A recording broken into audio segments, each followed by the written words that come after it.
all people that you would think that the insurance companies would take care of, it would at least be churches and our elders.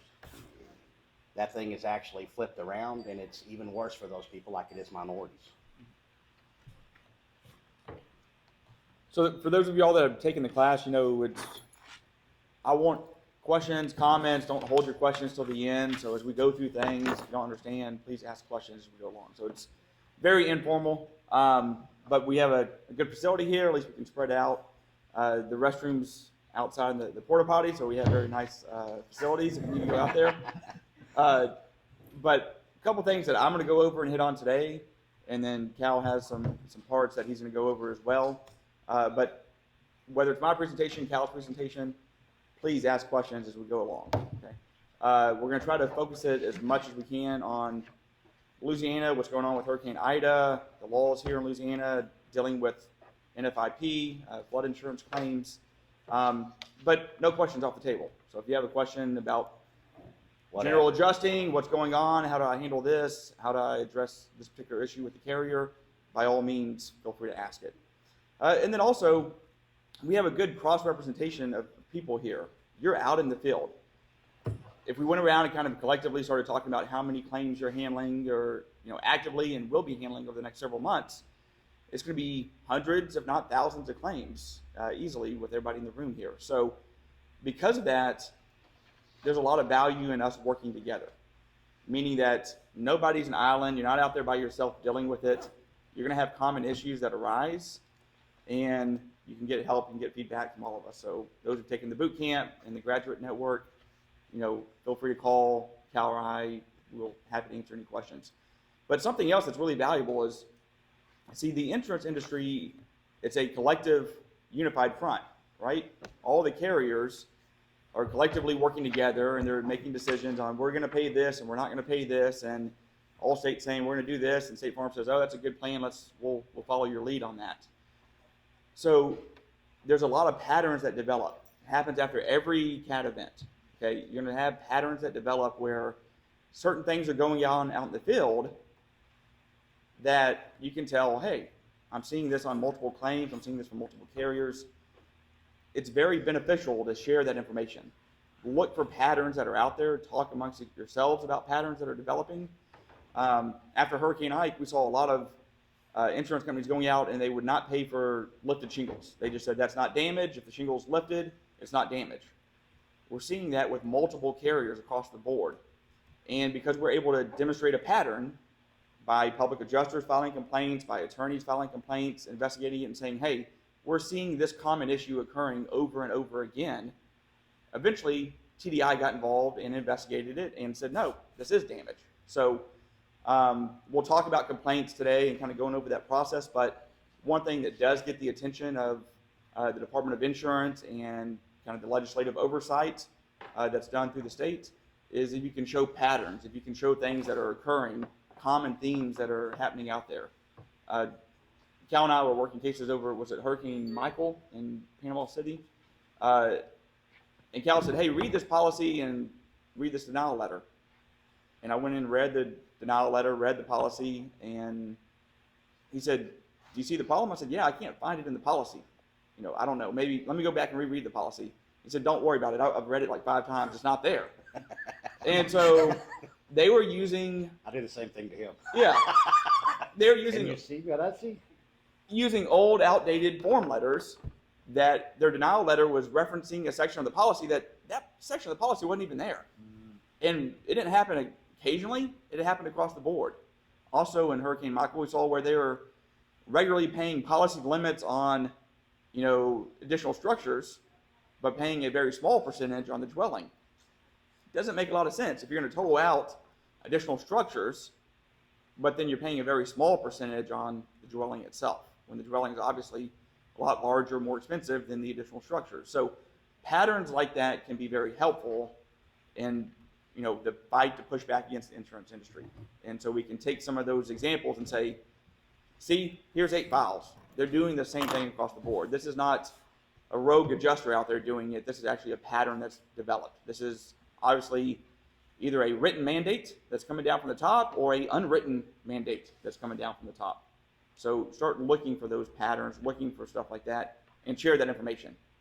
Information is power and it's key, so look for things like that. So we'll talk about National Flood Insurance Program. We're going to talk about the laws in Louisiana. There's some good laws on the books that have recently been enacted and taken effect, so we'll kind of go over the highlights on those.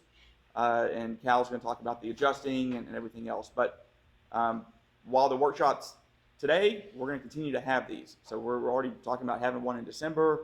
We'll look at having one in January or February. So we want to have a series of workshops so that you can go out in the field and work for the next 30, 45 days, and we can reconvene, get back together and say, hey, here's the patterns I'm seeing. Here's what's going on out there. Here's what I'm running into, common issues. Does that make sense to everybody? Mm-hmm. All right. So a couple handouts. Everybody get these two handouts? So I'll start with the first one, the one-page handout. Just some good general information for you. So the deadline to apply for any FEMA assistance, individual assistance through FEMA. This is not National Flood Insurance Program. This is not your flood insurance policy. This is just trying to apply for like grants through FEMA or any sort of loan programs through FEMA. The deadline's been extended to November 29th. So when you're meeting with the insureds out there, you're going to run into a lot of insureds that have damage from both flood and wind. They may have wind coverage, but they don't have flood coverage. Or they may be underinsured on their policies, where even if you get everything that's the policy limits are, they're still going to be left with a shortfall. So factor that need in, and the next 2-3 weeks, since the deadline's coming up at the end of November, really push that message to your clients you're working with. Hey, have you applied for individual FEMA assistance? November 29th is the deadline. Make sure you do that. Also, SBA, Small Business Administration, that deadline has been pushed to November 29th. So if you can get a grant from FEMA. It's usually a smaller monetary value, let's say, $2,500, maybe $5,000, depending upon your need, and it's a need-based program. But then you also have the Small Business Administration, SBA loans. SBA does disaster loans. They're very low interest rate loans, but it is like taking out a mortgage on your home. But essentially, they will qualify you to make repairs that are hurricane related in nature if you don't have coverage for something, or if your insurance is going to be a shortfall in trying to get a recovery. So if you have a homeowner that has a need for that, all these deadlines we're dealing with the federal government are written in stone, and they're pretty strict. So November 29th is the deadline. If you file an application for an SBA loan December 1st, they have some discretion, but it's highly likely that they're going to say, no, you're past the deadline. So if you have an insured where you already see right now, they're going to be well short of being able to put the home back together or put the business back together. Talk to them about the SBA loan program. It's administered through the Small Business Administration, but you do not need to be a small business. Okay, the SBA loan program is for anybody. It can be homeowners, it can be business owners. So don't let Small Business Administration mislead you or the insured to think, oh, you got to be a business. What if, do any of these people qualify for any of that? Yeah, absolutely. They'll qualify for. So some of you who are just starting out may qualify for that SBA loan to come down here and help do what you're doing and then to fund a part of it. Yeah, so the SBA has two different components on their loan programs. They have a component that addresses people that have been impacted and your home's been damaged or your business has been damaged. There's also a component of that for small businesses that are responding, relief organizations, stuff like that. So I would look in that also if you need some capital funding while you're kind of gearing up down here. So take a look at that. Next handout I want to take a look at. This is something that I'm concerned about. They're doing it under the auspice of we're trying to help get money out there. We're trying to push claims out there. But anything that originally has some good intent, insurance companies and adjusters quite often take it and twist it, and they'll use it as an advantage on their claims, right? So this next handout, it's a FEMA memorandum that was dated September 16th. So this is something I've seen after other catastrophe events. They're doing it as, hey, we're trying to help get money out in the community. We're trying to cut through this red tape. We want to get you money as fast as we can, get it in your pocket so you can go start doing repairs, get your life built back together, right? What this memorandum says is that, let's look at section 1 here. Authorization to evaluate and pay claims based on unsigned adjuster's reports. Pursuant to my authority, this was issued by the acting assistant administrator for FEMA, under the standard flood insurance program and FEMA's regulations, I direct National Flood Insurance Program insurers to exercise their option to accept their adjuster's report to evaluate and pay a claim instead of a signed proof of loss. Okay. Additionally, I conditionally waive the requirements that the policyholder must sign the adjuster's report. To issue payments under this conditional waiver, NFIP insurers must provide the policyholder with the following. 1, a copy of the adjuster's report supporting the claim payments. 2, if the payment is less than the adjuster's report, a written explanation of the difference. And 3, a letter in the form and substance of the template attached in this bulletin. Okay, so they must provide the policyholder with 3 things, right? They must comply with 1, 2, and 3 and notify the policyholder of these. What's the problem of accepting and paying a claim without having the insured sign a proof of loss, especially when you're dealing with the National Flood Insurance Program? It sounds good in nature, but what's the real impact? Where's the rubber meet the road with it? Does anybody know? Because NFIP is so strict that if they don't follow those duties to the T, regardless of what the acting person says, it may adversely affect them in the long run. Yes, exactly. So they're allowing a initial upfront payment without having the insured execute a proof of loss. Right? What Cal talks about all the time, duties after a loss, what's the insured's duties? So the insured has failed to comply. They've essentially set the insured up to fail to comply with the policy.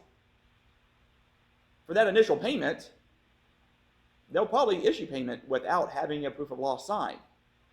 But how often is that initial payment going to be the total amount that's owed under the policy? Never, right?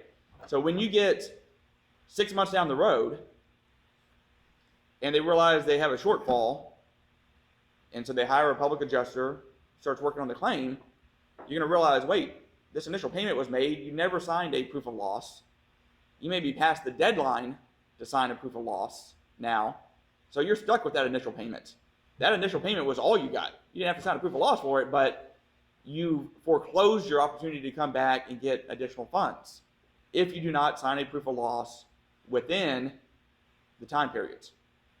So let's read on a little bit more. I got a question. Yep. Even if proof of loss is not the correct amount, how much we should sign it anyway to protect our rights? Because if you, as a PA, you go back in and you do the estimate on it, and it's much greater than that one. Yeah. And you do a proof of loss, you've already had a proof of loss on that file. So is that the PA's proof of loss override that one, or what's that? Ultimately, the only thing that's going to preserve the right for the insured to file suit on a National Flood Insurance claim and FEMA claim is if they've executed a proof of loss that results in a dispute, meaning they've executed a proof of loss based upon their PA or their contractor's estimate. If all they did was execute a proof of loss based upon the original adjustment by the NFIP carrier or adjuster, then there is no dispute. So if you execute a proof of loss based upon $50,000 worth of initial payment, but you really believe it's $250,000 worth of damage, executing that proof of loss on that initial amount did not do anything. And so if you go past the deadline and you have not executed an additional proof of loss based upon the PA's estimate, the contractor's estimate, or whatever your total damages are, right, then you've lost your opportunity to file suit against that. So you want to execute a proof of loss that gets denied, essentially, based upon your amount. If it gets denied, then you have a time period to go file suit. And we'll get into that a little bit more. Okay. Nobody expects you to know the hidden damages. Is that what you're concerned about, is that there may be damages that we see in the end of it, that they're saying because we gave them this proof of loss, you're now married to it? Well, that, and it's a custom home, it's got excess insurance. I'm trying to trigger the excess insurance, he's putting, On flood? yes, What is the excess insurance on flood? Normally it's a $500,000. Yes and no. no, you've got a $250,000 policy from NFIP, and then he has a $750,000 excess policy, Who's that policy for? Lloyd's. Yeah, they're gonna be under a different set of rules than the NFIP. NFIP will be under Right. NFIP, and then Lloyd's will be under the state code as long as they're embedded. If they're not, they'll be surplus. That, yeah, you should never be married Yeah. to So a proof of loss. let me go over that in just one second. I want to go over a different part, but let me address that on when you execute a proof of loss, what's it mean, what's it not mean? So let's go on and look at under number 3 here. It says NFIP insurers may make more than one payment on a claim arising under this conditional waiver. So they could make the initial payment or even subsequent payments without having the insured sign a proof of loss. This conditional waiver is effective through the expiration of the applicable deadline to submit a proof of loss. Okay. Yeah. A policyholder may still submit a signed proof of loss. So this isn't preventing. It says the policyholder can still submit a proof of loss if the policyholder asserts that the adjuster's report does not fully settle their claim and that they are entitled to an additional insurance payment. The policyholder must provide their NFIP insurer with a signed proof of loss with supporting documentation, such as a contractor's estimate, bill, receipt, photographs, and other related documents to support their claim. This next section is where it's important. Number 2, proof of loss deadline extension. To allow enough time for policyholders to evaluate their loss in the adjuster's reports, I'm extending the 60-day proof of loss deadline for submitting a compliant proof of loss for Hurricaneida to a total of 180 days from the date of loss. So, under just the regular flood program, National Flood Insurance Program, the insured has to submit a proof of loss within 60 days. For Hurricaneida, it's been extended to 180 days. So, August 29th was the landfall of Ida. 180 days out, that's going to be your proof of loss deadline to submit a proof of loss. So, how's that going? Where's the rubber going to meet the road? I haven't calculated the exact day. It's going to be like, what, the end of February, something like that? 6 months. Yeah, end of February, 1st of March. So, let's say they go out, they issue initial payments. They do not ask for a proof of loss. January comes, and they realize, hey, I'm talking to contractors now. I'm short. I don't have enough money. They hire a public adjuster. You come in and prepare an estimate. Okay. You send your demand in to the insurance company without a proof of loss. If you send that in, whether it's sent in before the 180 days or after the 180 days, doesn't really matter. Because if you do not submit a proof of loss based upon your demand, the insured executes a proof of loss and submits it within that 180-day window, then you're forever time barred from filing suit. February Against them. 25th. February 25th. So That's your 180-day deadline. So if you submit a proof of loss on February 27th, you're out of luck. You're past the deadline. Okay? They're going to issue, because I've seen it in multiple storms, initial payments and maybe subsequent payments without ever asking for a proof of loss from the insured, right? Or they make here's your $30,000, oh, here's another $20,000, and because you believe, oh, I was a little bit short, I went back to them and they paid me some more money, that if I'm short again, I can go back to them and they'll pay me more money. Well, once you get past February 25th, that's off the table. They're going to say, well, I'm sorry, you didn't submit a proof of loss, okay? What if you did sign a proof of loss, to your question, based upon the original estimate that was prepared by the NFIP adjuster? That did not do anything, okay? It got your payment, but it did not preserve your right to go file suit. Because if in that 180-day window, you do not submit a proof of loss based upon your total damages, there's no dispute. If you're going to file suit under the National Flood Insurance Program, you have to file suit based on a dispute, meaning you've submitted a proof of loss that was rejected or denied, and there's some amount they did not pay. And so if the only proof of loss you signed was the one they actually paid on, there's no dispute. Does that make sense? So, and I'm sorry, I forgot your name was? Nick Graffia. Nick, have you seen they're pretty like hardcore on the deadlines as far as the proof of loss? Oh yeah, for the forms, yeah. On the- yeah. Forms and just always, I'm always looking at the deadlines, but yeah, I agree with everything you just said, and yeah, go ahead and sign the first one, and for the supplements, yeah, sign those and make sure you're using their form. Well, you can believe they don't know any other part of the claim. The only part that they're really taught is those deadlines. They're gonna be specific to the deadlines because that's the cutoff. That means that after that day, we don't give a crap what you do. We've already got it in writing. It's already sitting there, and this is what we really want you adjusters to learn. That if they submit it after this day, we're not touching it. That's it. And I've seen quite often where they will make additional payments kind of on the eve of that deadline, where maybe they'll agree to another $10,000. Well, if they get another $10,000 coming in, the insured's not really too concerned. They're just like, hey, they just paid me some more money last week. I'm still within my window. And you may have some adjusters that give you a heads up on the deadline, but for the most part, you're not. Okay, the adjusters are not going to. How easy would this have been? This is what really irritates me. I mean, this is the federal government issuing this memorandum. It says you don't have to have a proof of loss, right? They can pay a claim without a proof of loss. And it gives 3 conditions on how to pay the claim, right, without a proof of loss. How easy would it have been for who was this? Jeffrey Jackson, to add condition number 4 here. If you're paying a claim without a proof of loss, in bold print, you need to provide something in writing and have the insured acknowledge it, stating, here's your deadline to submit a proof of loss, and if you disagree with our amount, you have to submit a proof of loss based upon your contractor, your public adjuster's number. Same reason they don't put on the back of the check by cashing this check. Right. You don't relinquish any rights. Yeah. They make a shit ton of money off of people terrified to cash the check. And it would be that simple. Put on the back of the check, and I don't care if it's flood or wind or whoever that's cutting the check. Hey, by cashing this check, you don't relinquish any rights. That's simple statement. How many people do you know today that's walking around with these checks in their hand, varying anywhere from $2,500 to $100,000, and they're terrified that if they cash this check, that's it. Yeah, that's ridiculous. But it is exactly the same reason. It's very profitable for them not to let everybody know what's going on. Hey, let's not educate you. It'd be crazy. You might actually learn how to file a damn claim. And so, I mean, the common person thinks, somebody that's not, in the insurance industry, well, this is FEMA flood insurance, right? This is the federal government. They're there to watch after me, take care of me. They're there to be transparent and honest, correct?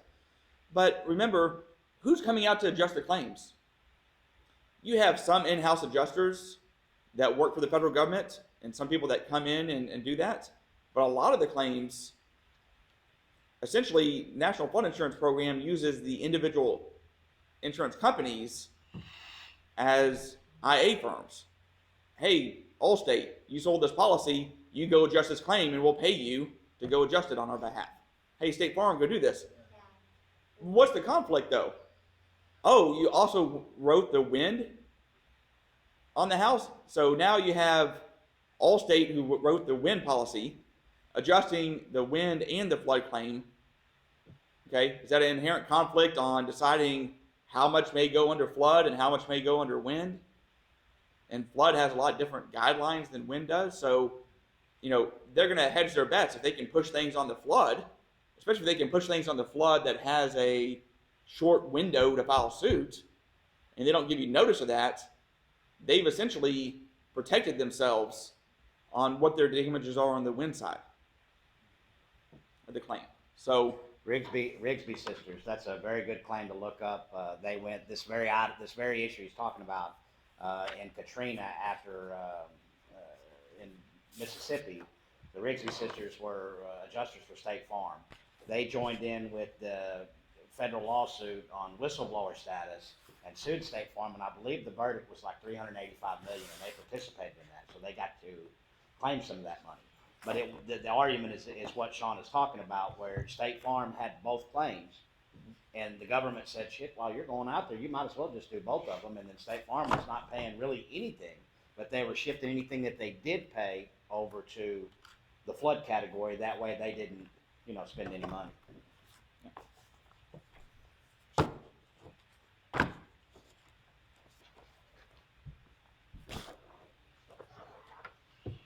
does that shit depositions too.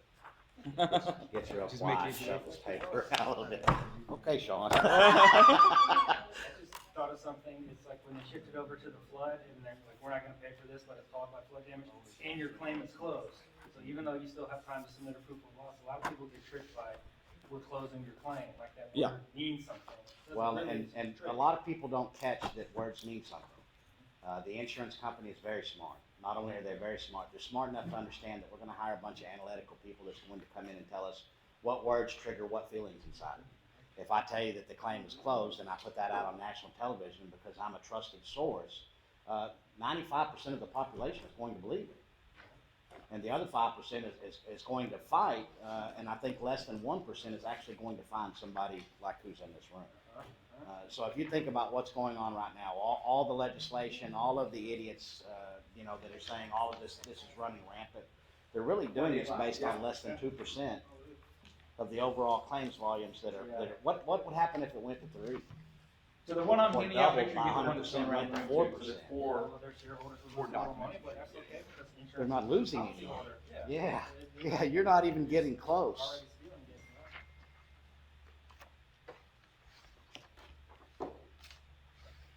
You sure?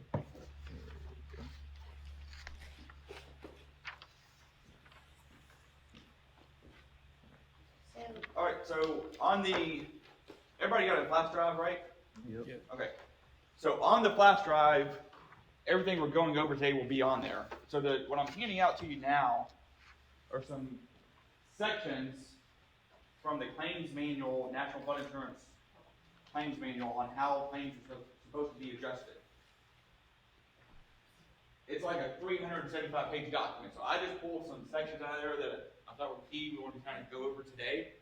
But the full claims manual is on there. And it's PDF and it's searchable. So go through that and start using that if you're handling flood claims. Start pulling that up. Yep. And do we handle flood claims as a PA differently? Okay, so as a NFIP certified flood adjuster, they give you like, you have 13 items that are covered in the basement. These are the 17 items that are covered. Yep. They give you, this is how you write it. Obviously, they're not gonna write it correctly as a PA. Like, we would go in and retexture the whole wall, not just 4 feet and feather it in, blah, blah, blah. Yeah. So what is the difference on that aspect? It's very different when it comes to, as far as adjusting, writing your estimate, preparing your documentation. It's very similar between just a wind claim with a regular insurance company and National Flood Insurance Program.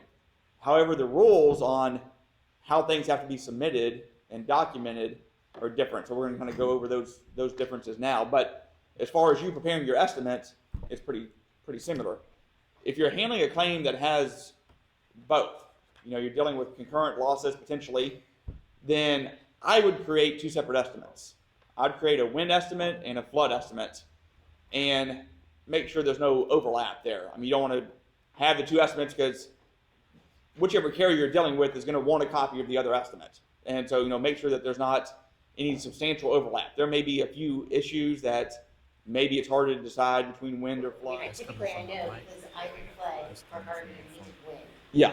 And we never had the same claim, but we knew that for flood it's from the ground up, for wind it's from the down. Right. So that was pretty easy not to mix it up. But rewriting as IAs, not PAs. So it was very easy. Should there be a difference?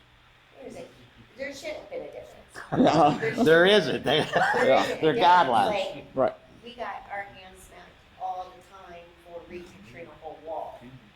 Because we were trying to explain, you cannot feather it in. It doesn't, it's never gonna look right. We got, we got yelled at a lot.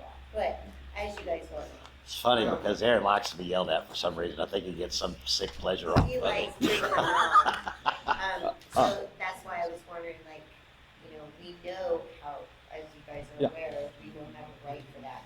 But my thing is, we're now in the process of retraining our brains to write. You're deprogramming yourself to reprogram yourself. Yeah. How many claims do you think y'all ran as I? Yeah, a total. Okay.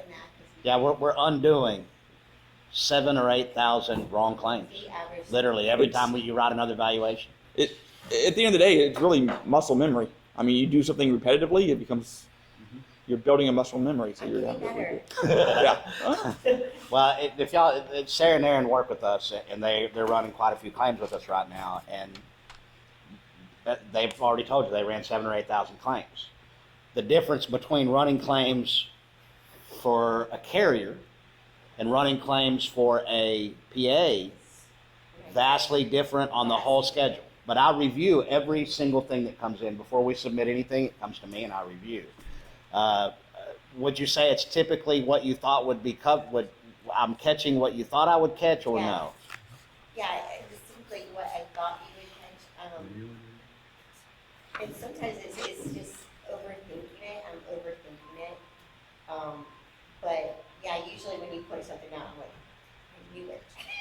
You know? But yeah, you see my monitor. I have sticky notes everywhere. Like, don't upload. But we don't think about the number one covenant. Yeah, Don't do nothing to them that you wouldn't do to yourself. Yeah. So if we adjust everything to that point and we adjust it to the policy and the facts of the loss, there is no other way to do it. That's why I have a hard time with people saying that, there's an IA way to do it. There's really not.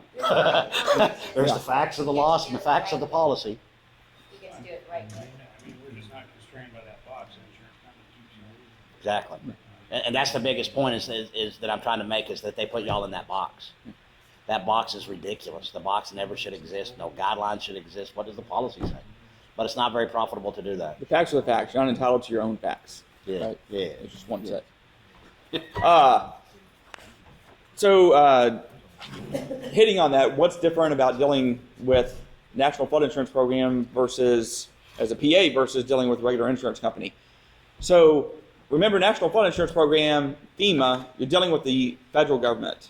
You're not dealing with a entity that's subject to any local jurisdiction, right? So the state laws in Louisiana or Texas or Florida do not matter, right? Everything is statutory, and it's federal statute that applies, okay? So there's a federal framework on how the claims are to be adjusted and how things are to be handled.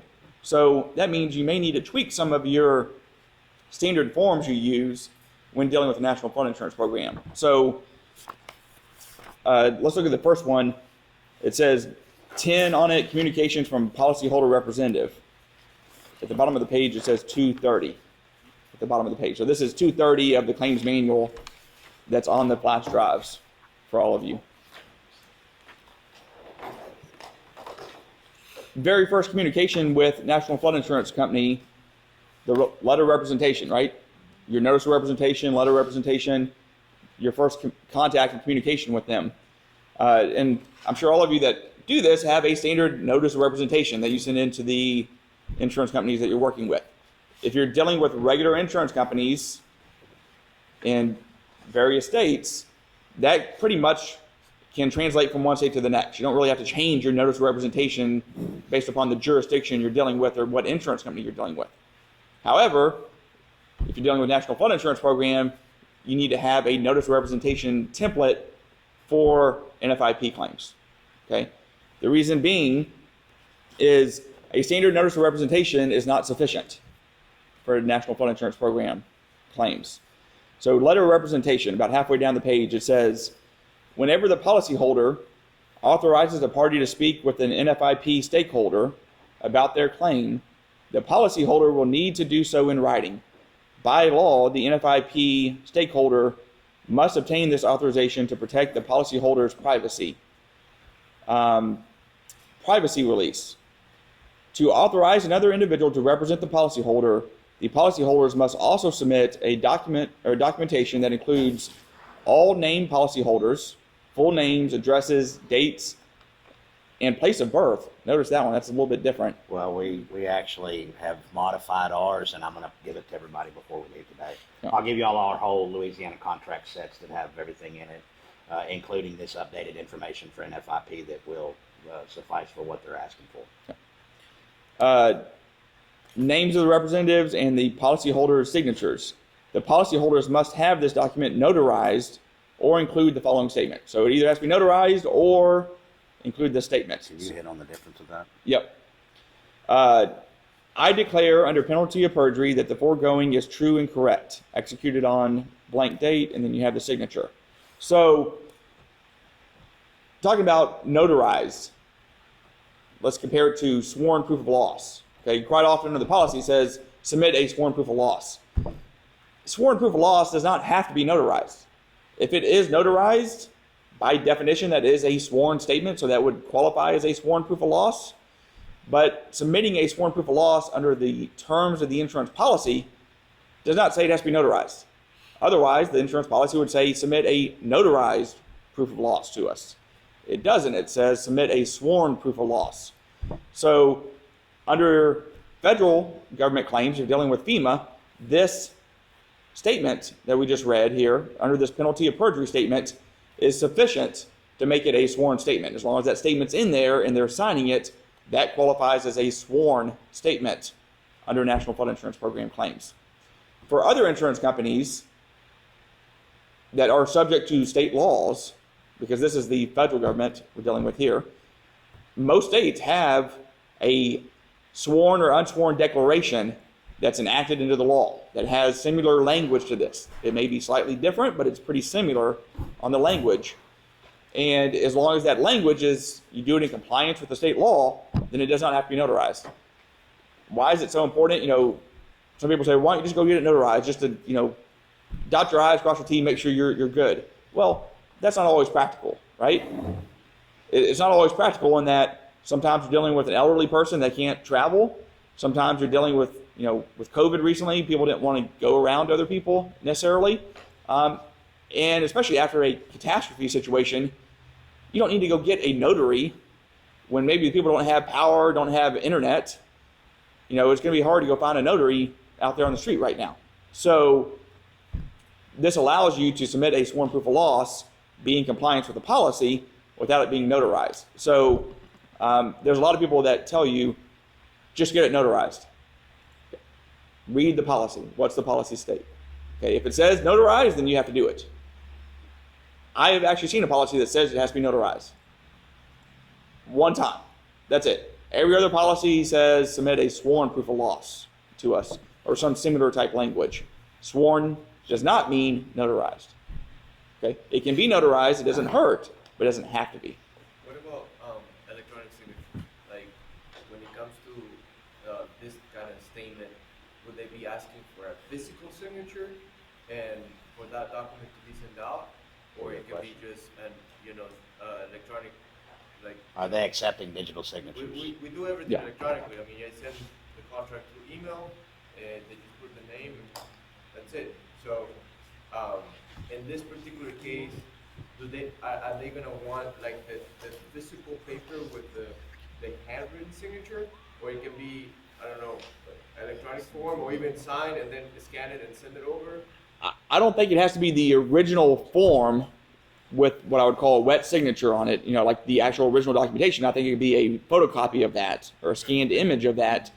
But I do believe it needs to be a signed copy because this is being notarized, right? And so you'd want it to be signed for it in order to be notarized in accordance with this. In the case you put in that statement, it doesn't have to be notarized.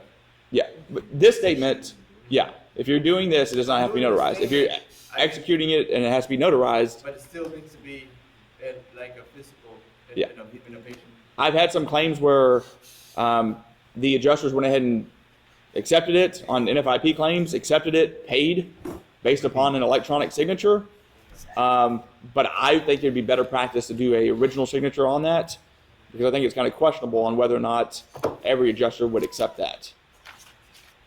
Sorry, I missed a, I was in the restroom. Yeah. But Louisiana state laws, e-signatures are valid in court and everywhere, so I'm not sure how they interplays with what you were saying. As to a claim against, the windstorm carrier, it would be valid, but state law is not going to trump federal law on this. So, I missed what you said about state law interplaying. Yeah. It's based on the state law requirement in the context of any NFIP. What was your point there? no, it's, if you're dealing with like a windstorm carrier or something like that, if you're dealing with any other carrier besides NFIP, Okay, that's going to be subject to state laws. NFIP is not subject to any state laws. It's subject to federal law. And so that's all that's going to matter. So if you have a conflict there where the state law says you can submit it electronically, but you don't have a similar federal law, the federal law on NFIP is going to prevail. Okay, with all the other carriers, you can go by what the state law says. Does that make sense? They say the only thing trump federal is what, a treaty or something? Yeah, well, I mean, there's hierarchy of federal law, a statute versus a treaty or constitutional law or something like that. But yeah. So go down to the bottom of the page, 230 here. Public adjusters. I just thought this was interesting for you to read what they have in their claims manual about public adjusters. A public adjuster is an individual who negotiates coverage, scope, and price on behalf of the policyholder. When the policyholder is represented by a public adjuster in the proper letter of representation, so meaning a letter of representation that complies with FEMA rules and federal statute, the proper letter of representation and privacy release signed by the policyholder is obtained, FEMA recommends that the adjuster and the examiner send all written communications, including the proof of loss prepared by the adjuster, working for the insured, to both the public adjuster and the policyholder. Okay, so this is saying they should send it out to both of you. So when you're demanding copies of all written communications, the proof of loss that's been executed, anything that happened prior to your involvement, and even going forward on the claim, I would go back and reference this section if it's NFIP claims, and give them the page and line number. Hey, page 230 says you're supposed to provide this to me. Okay. Yeah, question? Yeah. On the homeowner policy for NFIP, do they pay for contents manipulation? Yes. It's going to talk about it in just a minute. Okay. Yeah. It's got to be listed under content manipulation is what they're saying. Yeah. You can't list it as content hours, or you have to list it under specifically content manipulation. Mm-hmm.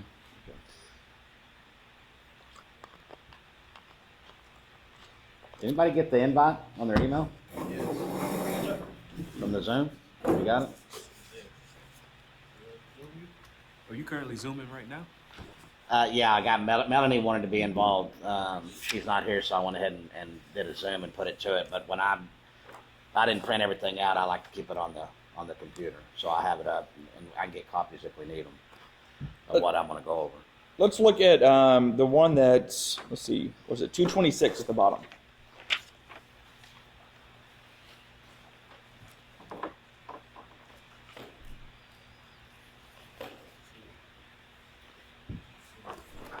Section 7.5, halfway down the page, says depreciation. It says the adjuster should apply depreciation based on the age and physical condition of each item replaced in the building and personal property contents estimate. Because items of property come in a variety of materials, are purchased or installed on different dates, and are used for different purposes, the life expectancy of property items vary. Therefore, the application of the same rate of depreciation, lump sum depreciation, in other words, to all building and personal property items is not an acceptable practice.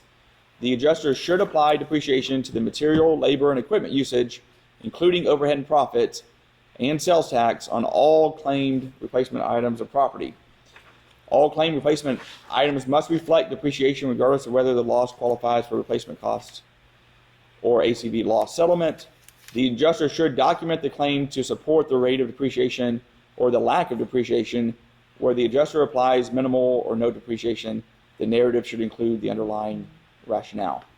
So when it comes to depreciation on a lot of flood claims, I see quite often where it's either lump sum depreciation, where it's across the board, they're depreciating everything at 20% or 25%, or they're not doing it lump sum, where they're applying the same percentage to all items within the estimate, but they are doing essentially 10% on these items, 20% on these items. Okay, that's still a form of lump sum depreciation, where obviously everything's not going to be a 10% or 20% or 15%, some round number, right? So this is something on flood claims in particular.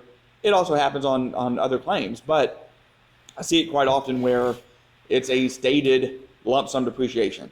So if you're handling these claims, you need to go back and reference this section in the NFIP claims manual on depreciation. It's on page 226? 226, section 7.5. Halfway down, it says depreciation.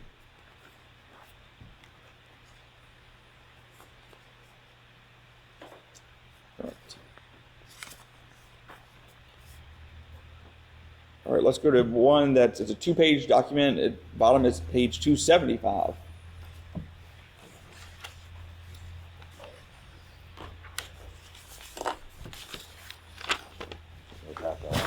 I already did. Yeah.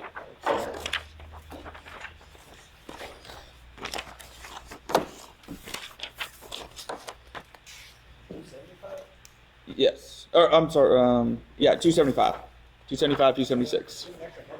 Yeah. Does everybody have this one that says? Can you hear it now? Melanie? Thank you.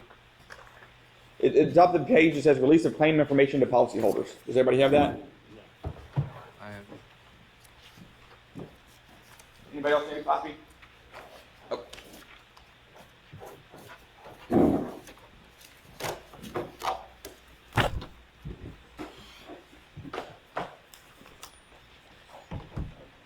All right, release of claim information to policyholders. NFIP insurers must ensure that claim files contain all documentation in their possession directly related to the adjustment, investigation, and payment of an individual claim. Such documentation includes declaration page or verification of coverage, copies of claim payment checks, correspondence to or from the insurer and policyholder, communications between insurer, claims examiner, adjuster, and other insurers, adjuster reports, supporting documentation, material submitted by the policyholder, including estimates, claim decision letters, denial letters, expert reports, kind of a laundry list of items. Insurers should include electronic mail or other electronic communications in the file, either a print copy or in a PDF. NFIP insurers may only rely on documentation contained within their claim file. So they can only make a decision on things that are actually within their claim file. They have to have some sort of written documentation to base their determination on. Look down at the last paragraph on 275. It says NFIP insurers may redact any privileged communications from a claim file prior to disclosure. Privileged communications are limited to privileges that the insurer anticipates will be asserted to preclude disclosure in court, such as attorney-client privilege.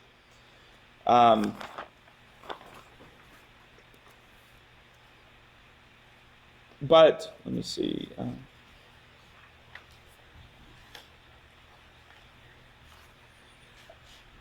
Yeah, NFIP insurers may redact privileged claim file information. So only they can redact things which would be considered like attorney-client privilege or certain work products. But they have a statutory right, or you have a statutory right, to get a copy of the claim file from NFIP. Okay, so they are to make the claim file available for you. This is something that's different from typical policyholders. Typical insurance companies are going to redact the entire claim file or tell you it's work product or it's confidential or it's proprietary, attorney-client privilege. But on FEMA flood claims, you have a right to get a copy of the claim file to see what they base their determination on. Is, in your experience, are they able to successfully say that they felt the need to redact due to privilege just because a PA is on? Or is it only when an attorney is either on or if it's insinuated that an attorney is coming? It's when they anticipated litigation. And so if they're redacting from the moment they get a notice of representation from a PA, I would say that would be an improper redaction, right? Because they're essentially anticipating litigation the day the PA is hired, right? And I've seen files like that. Why'd you redact it like 4 months ago when we didn't send our notice of representation until 30 days ago? Well, they had a PA involved. Well, okay, that's not a reasonable anticipation of litigation, okay? It's going to be based upon a, kind of a subjective and objective standard. Subjectively, was something said or done that a reasonable person would objectively believe they're about to be sued, right? Meaning the insured or the public adjuster said, I'll see you in court, or we'll talk to the judge about this, or I'm going to file a suit against you, or pay this, or we're going to court. Something that would be essentially threatening a lawsuit. Okay, there's no magic terminology, That terminology could be anything as long as it would be a reasonable person would anticipate, hey, I'm about to be sued based upon your actions and what you're saying, okay? Just documenting the file and preparing an estimate, submitting a proof of loss is not going to be sufficient. So if I got a claim file and it was redacted, well before it came to me as an attorney, I would question on why it was redacted that far back, okay? And if they had something in their file saying, well, we got an email saying, pay this or I'll see you in court, okay, well, maybe you did have a reason to redact it. But if you're just redacting it because, hey, the insured got representation through a public adjuster, I don't think that's going to be a reasonable anticipation of litigation. So it sounds like just a PA on isn't reasonable. So would it be a bad idea if a public adjuster was talking to a homeowner prior to them signing on, saying, hey, while we're talking about this and before I officially get involved, let me show you this 445.2 where you should make this request for your file prior to me officially coming or while we're discussing? Yeah, I mean, I don't think that would be a bad move. I mean, if it doesn't happen, then you should do it immediately as the public adjuster, because that gives you an opportunity to get caught up to speed on, you can ask, hey, give me copies of all your determinations letter you've gotten, give me a copy of all your estimates you've gotten, stuff like that. But the insured may not be the best record keeper, right? Or they may not have gotten everything that was mailed to them, because a lot of times in a catastrophe situation, the mail gets delayed or some of it gets misplaced or something like that. So that would give you a good baseline on what's been done in the claim to work off of. Did you have a comment about redaction or them redacting their claim files? Oh, yeah, I mean, I'm always litigating about that. Everything you said, I agree with. Really nothing to add. They just pretend like we're going to anticipate litigation and they call crap. It's not word product, which really isn't. But this, it seems really useful. So. It's we're always going to have an argument 9 times out of 10 on where that line started. Where did you actually anticipate litigation? Okay, they're always going to try to set it as early as they can because they want to redact the most information. We always want it to be. That's why I always tell everybody in the boot camp, don't threaten a lawsuit, just act. If the insured is gonna want to go forward, always fight. Yeah. Talk a whole bunch of smack. Let's get it on. If we're going to war, we don't call up a country and say, hey, 10 a.m. 2 weeks from now, we're going to war with you. No, you don't want to give them a heads up, right? Because what anticipation litigation does, it essentially allows, this isn't just insurance companies, this is anybody. Let's say it's a business. One business is going to sue another business or something like that. It gives whoever's about to be sued the opportunity to kind of circle the bandwagons and say, hey, we're about to have a lawsuit filed. Let's all get on the same page. Let's start consulting with our attorney. Let's kind of get our ducks in a row. That's what that protection around anticipation of litigation does. And so when you send the final demand, Cal in his letter doesn't say, hey, you got 72 hours to pay this or you're going to get a lawsuit filed, right? It says you have 72 hours to pay this or the insurer is going to consider their options, or you have 72 hours to pay this or we'll move forward with other options. Something that's ambiguous where it could be a lawsuit, it could be something else, but you're not definitively saying, hey, this is what's going to happen. If you do in your final demand, it doesn't really matter too much because if they anticipate litigation a day or two before me or another attorney gets the file, it's not really a big deal. We just don't want them redacting the claim file where 2 or 3 months is gone because they anticipated it way back at the very beginning. And for us, literally, when we send that final demand in 72 hours, that's what we mean. In 72 hours, if you haven't responded in a manner that I believe is going to move the claim forward, you're going to get sued. And you're going to get sued on the 73rd hour. The attorney's going to be involved that quickly. The clients are already aware. Everybody knows exactly what's going on. And you don't get to hold the damn money any longer than what you possibly legally can. Everything that we're talking about today, the one thing that we should probably touch on first, NFIP is no different than wind as far as the money goes. They're doing the same thing. They're holding the pot of money. They're hedging the money on all kinds of things all over the place. The longer they can keep it in their bank account, the more happier they are. So every single thing that you do that allows them to hold that money in that bank account any longer, stop it immediately. Don't do it anymore. Think of paying your premiums for the year. If you pay your insurance premiums from January to December, you have 1 year of coverage. You pay on January the 1st, the full premium for the full year. If you file a claim on January the 2nd, and the insurance company is going to fight you, what money are they going to use first?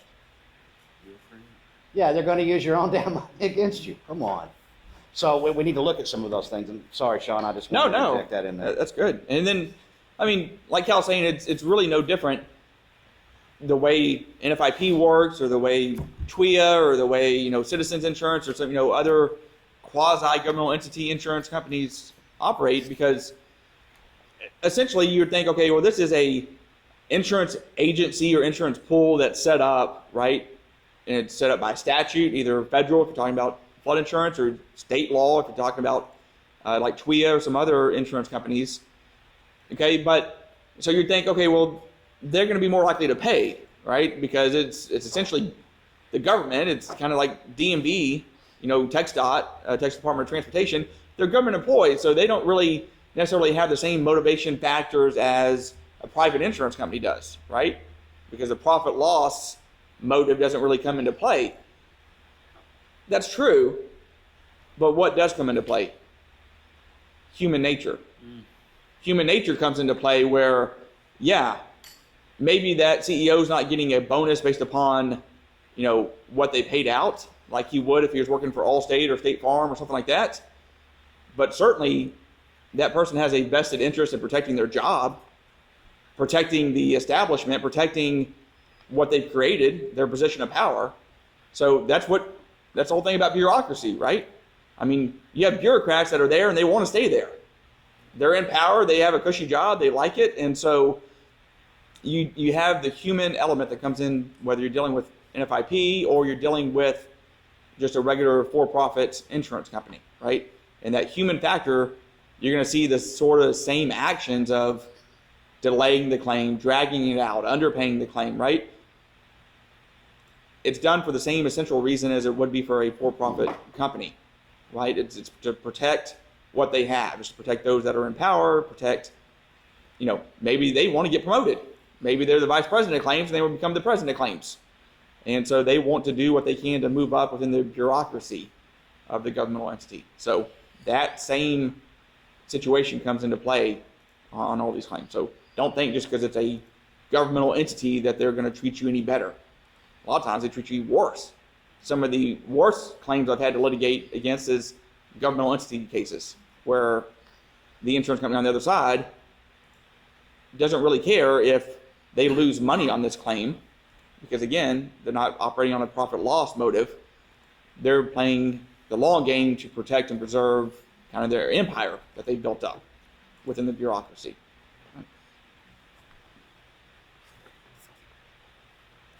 All right, it's like 289. It says section 5.2 statute of limitations. It's a 2-page document, stapled. Does everybody have this?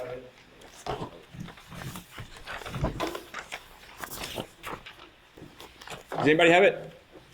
Okay. Yes. Some people do, some people don't.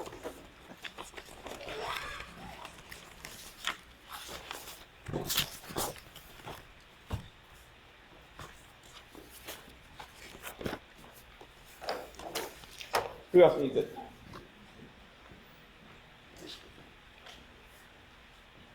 Anybody else?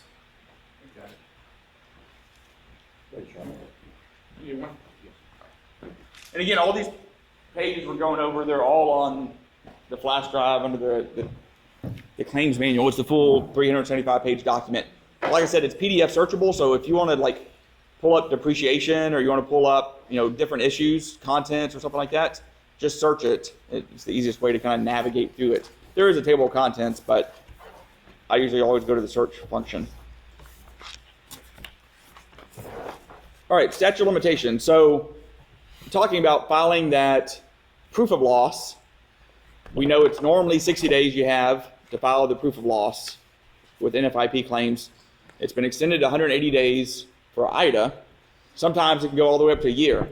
Like Hurricane Harvey, when it hit Houston, there was a 1-year extension. So you had 1 year to submit your proof of loss. If you're working FEMA claims, flood claims, I would always assume that you're going to be on the 60-day window, okay? Don't ever assume you're going to get an additional extension. A lot of times they grant the extensions after the prior date expired. So a lot of times they don't grant the 180-day period until day 65 or something like that, which means you're kind of in a window of opportunity there where maybe you're outside and you didn't have any protection. So I would just, the easiest thing to do, if you're working a storm and you're working claims, set up a Google alert on NFIP extension Ida or something like that. You know, the name of the storm plus NFIP extension. And that way you'll get an email if there's any extensions that are granted, you know, to 180 days or to 1 year or something like that, just so you always know what timeline you're working on. But remember we said you had to submit it with Ida claims within 180 days, right? If you submitted your proof of loss based upon your contractor's estimate or your PA estimate on day 185, you're out of luck, okay? But as long as you submitted on day 179 and you're within that 180-day window, then how long do you have to go file suit? So this is that section, statute of limitations. So you have 1 year is the statute of limitations. Interplay between the extension of the proof of loss deadline for NFIP policyholders and the 1 year extension. So I'm going to read down in the kind of the gray area down here. It starts with the second paragraph. It says the National Flood Insurance Act of 1968, and gives you the cite to it, established a 1 year statute of limitations for an NFIP policyholder to bring a lawsuit after the complete or partial denial or disallowance of the policyholder's claim. This 1 year statute of limitations was incorporated into the SFIP by FEMA, Standard Flood Insurance Policy. Unlike the SFIP proof of loss deadline, part of a regulation created by FEMA cannot extend the time limits to for NFIP policyholders to bring a suit. So FEMA can extend the deadline to file the proof of loss. They cannot extend the deadline to file a lawsuit. Okay. The 1 year statute of limitations is set by Congress, and Congress has never adopted a law extending out the 1 year deadline. So when's the 1 year deadline kick in? You submit, let's say day 175, a proof of loss based upon the full damages, that gets denied. Okay, the date of that denial or determination that we don't owe that, or we owe you $30,000, not $250. That date of that determination, you have 1 year to go file a lawsuit. So it's not from date of loss, it's the date of denial. Yes. Okay. Now, if you filed that proof of loss based upon your estimate on day 60, you may have a 180-day extension, so you still had 120 more days you could have waited to file your proof of loss. But if you submit on day 60 and it's denied, it starts that 1 year clock, right? So the earlier you submit it within that 180-day window with IDA, you're going to be put on the clock once it's denied. Okay, so meaning that there's not one deadline. I can't say everybody with an IDA claim has this deadline to go file their lawsuit for their FEMA flood claims, right? It's going to be based upon when they got that denial or that determination letter, okay? Provided that it was based on a proof of loss that was submitted within the 180 days. Now, if you submitted your proof of loss on day 185 and they come back and they deny it, you're out of luck, right? But as long as you submit it within that 180-day window, then you got 1 year. I was dealing with a PA that was new. I'd never worked with them before or anything after Hurricane Harvey. And he went around and he just started signing up a bunch of claims. Didn't write any estimates, just signed up a whole bunch of FEMA flood claims. And then he prepared his first estimate, sent it in, and came back denied. And he called me up and was like, they sent a letter saying it's denied, and they're telling me that the adjuster said, hey, you can't even file a lawsuit on it. Because he had a 1 year time period to file your proof of loss. Right. He submitted the first proof of loss because he went and signed up a whole bunch of claims, like 200 claims. He submitted the first proof of loss like a week after the 1 year deadline. And I was like, I don't want any part of that. I'm not touching that. I hope you have good E&O insurance. But so know your deadlines, okay? Don't assume it's the same deadlines for, if you're working wind and flood, you're dealing with two different deadlines. Know what the deadline is for each one, okay? Don't assume it's just like one deadline for Ida claims. It's not, okay? FEMA's going to have its one deadline, and Mrs. Jones may have a different deadline than Mr. Johnson right next door, okay? Because it's going to be based upon that determination letter and when that determination letter was issued. Do you have any experience or know what the statute says for a supplemental proof of loss submitted? I don't know if the PA misses the damage and then, still within the 180-day time frame, they send a second one. You can submit a supplemental proof of loss as long as you're within the window. You could still, there. if you want to sue on that from the year of the denial, can it's just on the new stuff and the new supplement, or can you go back to the original proof of loss that the PA sent? It would just be the new stuff and the new supplement if you're already past, if the 1 year's already run on the initial proof of loss. Okay. That's what I was wondering. Yeah, it would be limited to what was in the supplemental. Now, if you're within the 1 year of the original proof of loss, you can file suit on all of it. So.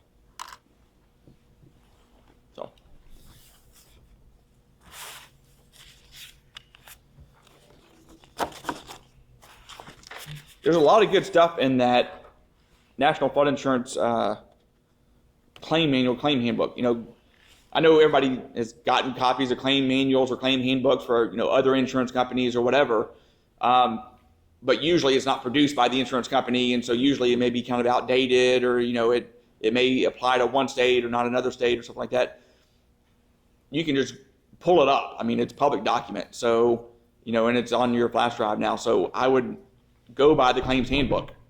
And so if you're handling regular claims, you can't usually say you're in violation of page 72 in your claims handbook, right? Yeah. But with NFIP claims, you can. You can say you're in violation of page 72 and page 24 in this particular section. So it gives you some ammo in fighting the flood insurance claims, okay? Because they are more transparent, because they are, essentially, they are a governmental entity. Now, what damages can you get? You can't get anything other than actual damages. So there's no attorney's fees, there's no bad faith damages or anything like that. If it's a $250,000 policy limit on the dwelling, and you say it's policy limits, and the insurance company paid $150 and you say it's $250, you're fighting over $100,000, and it's going to be in federal court because you're suing the federal government. So that $100,000 is it.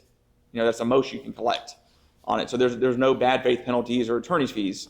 The only exception was Superstorm Sandy, where they actually had widespread fraud going on, where they were going back and changing engineer reports, and that took an act of Congress to allow for additional damages. Congress had to pass it, President Obama had to sign it, and there was a program that was set up that did pay out more than policy limits on some of the claims, and a review process that was set up. That literally took an act of Congress. So I wouldn't plan on that happening again unless you get widespread fraud and Congress wants to act upon it.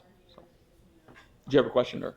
Oh, no, I Okay. just remember dealing with some crooked engineer reports during Sandy, and Yeah. I get on with the adjuster, we ended up getting them paid, and I don't know why he wouldn't admit that the engineer's report was like crap. Yeah. Well, you could kind of tell, and then he would just pay it anyway if we had good evidence. It was crazy during obvious Superstorm fraud. Sandy. Yeah, I handle a lot of claims in New York and New Jersey with attorney Steve Mostyn that's passed away now. But there was just widespread fraud going on, where they would go out and prepare a report. The engineer said structural damage, but then the FEMA adjuster wanted it submitted in a Word document to him, and he would just put no structural damage.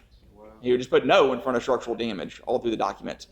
And eventually it came out through deposing and subpoenaing some of the records from the engineering firms. The engineer firm said, that's not what I said. Here's my estimate I submitted, or my report. It says structural damage. And here's what the insurance company produced. It says no structural damage. So I didn't put no in front of that. Somebody else did that. So, but it literally took that smoking gun on multiple cases, showing, again, widespread issues, commonality of, this is widespread fraud, for Congress to act and take some action upon it. So that's why after every catastrophe, these are not handled in silos. Okay, so Allstate, State Farm, all the big insurance companies adjust, hey, this is what we're doing with IDA claims. This is how we're handling IDA claims. They put out the narrative, they put out the directions. Sometimes it's written directions, quite often it's informal directions, right? It's just spoken, so there's no email chain to track back, but looking for that commonality of issues can be very important in these cases because you do see patterns, okay? State Farm kept, right after the winter storm in Texas, the CEO of State Farm went on national news and said, yeah, you know, are you concerned about these cases and what liability it means for your company? And like a matter of days after the storm, I mean, people still didn't have power. No adjusters had gone out and adjusted anything, right? People still couldn't drive the streets. Said, no, we're not concerned about it. We've internally looked at it. We believe, on average, each claim will be less than $25,000. Okay? Just about every claim I saw that I'm handling now from State Farm, guess what? They're all below $25,000, right? So statements like that are made are done for a reason, right? It's, hey, everybody get on board. You're not paying more than $25,000 on these claims, right? So look for the commonality, look for those issues. And I know y'all said at the beginning, that's when y'all meeting regularly, do you expect everyone to be bringing in their most recent engineer reports? What I would like to do is, kind of create an open dialogue where, you know, we have this class and then, you know, through some of the forums and stuff like that, where we can say, hey, what is everybody seeing? You know, and if somebody chimes in and says, hey, I'm seeing they're not paying for drip edge, or they're not paying for, you know, they're depreciating labor, or, you know, some issue that you're seeing it apply on multiple claims, and other people might chime in and say, yeah, I'm seeing that too. You know, then it's something like that where we can identify 2, 3, 4 things that we can investigate, we can bring to the regulators and kind of bring it to their attention, put it on their radar. Talking about OMP. What's the county saying? Good. Like, state trumps county, buddy. It says it everywhere. You're like, well, it's gotta be on there. Yeah, it's ridiculous. Page 163. Overhead and profit. 10% overhead, 10% profit. The adjuster should evaluate each claim and document support of their decision in the file. General contractors' overhead expenses are the ongoing costs associated with running a business. Overhead expenses are typically categorized as indirect, general, or direct. Indirect overhead costs are fees that a contractor pays on a regular basis that are not specific to a particular job, like salaries, office rent, basic supplies. Direct overhead costs are typically those ongoing costs for a particular job, such as short-term office space, project-specific salaries, job-specific equipment, short-term water and sanitation facilities. When the policyholder performs the duties of a general contractor on some trades or repairs, the policyholder is entitled to a fair overhead allowance, not profit, for the time spent hiring, scheduling, and overseeing repair performance. This allowance is limited to 5%. The adjuster must fully justify a higher percentage. So if the insured was going in and doing demo, right, they're allowed their overhead. Now it says the default should be 5% for whatever work was done, but the adjuster can justify a higher percentage. I would argue it should be at least 10% on the overhead for whatever work the adjuster was doing acting as their general contractor. FEMA typically omits general contractor overhead and profit on adjuster estimated allowances so they don't apply overhead and profit for cleanup, treatment against mold and mildew, building dry out, HVAC, kitchen appliances, carpet and padding, contractor receipts or quotes. These non-overhead and profit trades are mostly performed by the policyholder or outside services hired by the policyholder. If the general contractor estimates or repairs include non-OHP trades, the adjuster should ensure justification, note the file, and apply OHP accordingly. So they're not saying that they can't pay overhead and profit on these items. They're just saying they generally don't. The adjuster needs to justify why they're doing it. So if you're dealing with an adjuster that says, no, we don't pay overhead and profit on these items, that's not correct. That's not accurate, okay? Yes, you do. You just need to go in and justify why you're paying it. And you need to help them with that argument on why they're paying that. Why are they paying that? Because the insured had to go hire a contractor, and this is what the prevailing rate is for contractors, and they expect to be paid, and so overhead and profit is due. Even if the insured's doing it themselves, they took time off work, they're missing out on other things going on, so they should be entitled to their overhead. Well, yeah, we'll pay them their 5% overhead. No, that may be a default, but this doesn't say that you're capped at 5%. You can pay a higher percentage. Again, you just need to justify it. It just requires the adjuster for NFIP to do a little bit more work to justify it. It doesn't mean it's a bar or they can't do it. Okay, so this is helpful. A lot of times they'll just tell you, well, we can't pay it. You know, it's our regulations or procedures that we don't pay on these items. That's not true. Okay, that's essentially a misrepresentation. Now, if it was any other insurance company, that would be bad faith, right? Since it's NFIP, it's still bad faith, but we can't get any extra damages for that bad faith. But what we can do is document it correctly so that we make sure it's fully paid correctly on what we can collect.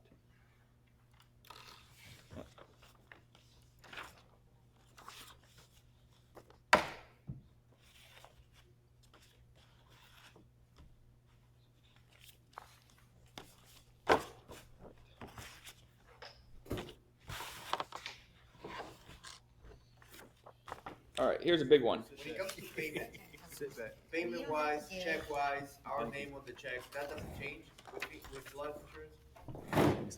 See, you think we met before and I coordinated you and said, hey, ask this question, at 11:40 a.m. So, perfect segue. How do you get paid? Exactly. So, yeah. Because I saw the last section here, it says payment, so I was like, Yeah. This does that work the same? Is it different? it's completely different. So that's what the handout is about that we're gonna go over on how to make sure you're getting paid. So with a regular insurance company, you send in your notice of representation, right? And part of that notice of representation says you're to be included on any drafts or checks or whatever settlement funds that get issued. And for the most part, in every state, the insurance companies will abide by that. You have some pushback with some carriers, but for the most part, they honor that agreement and they include your name on any drafts that get issued. NFIP, not so much. Okay. Again, it's different laws, different rules of the road. So there is a way to get yourself included on the check, but you have to make sure it follows in compliance with this handout we're going to go over. So, Certificate of Assignment of Claims Interest made pursuant to the Assignment of Claims Act, 31 U.S.C. Section 3727B. All right, so you have to have this form prepared,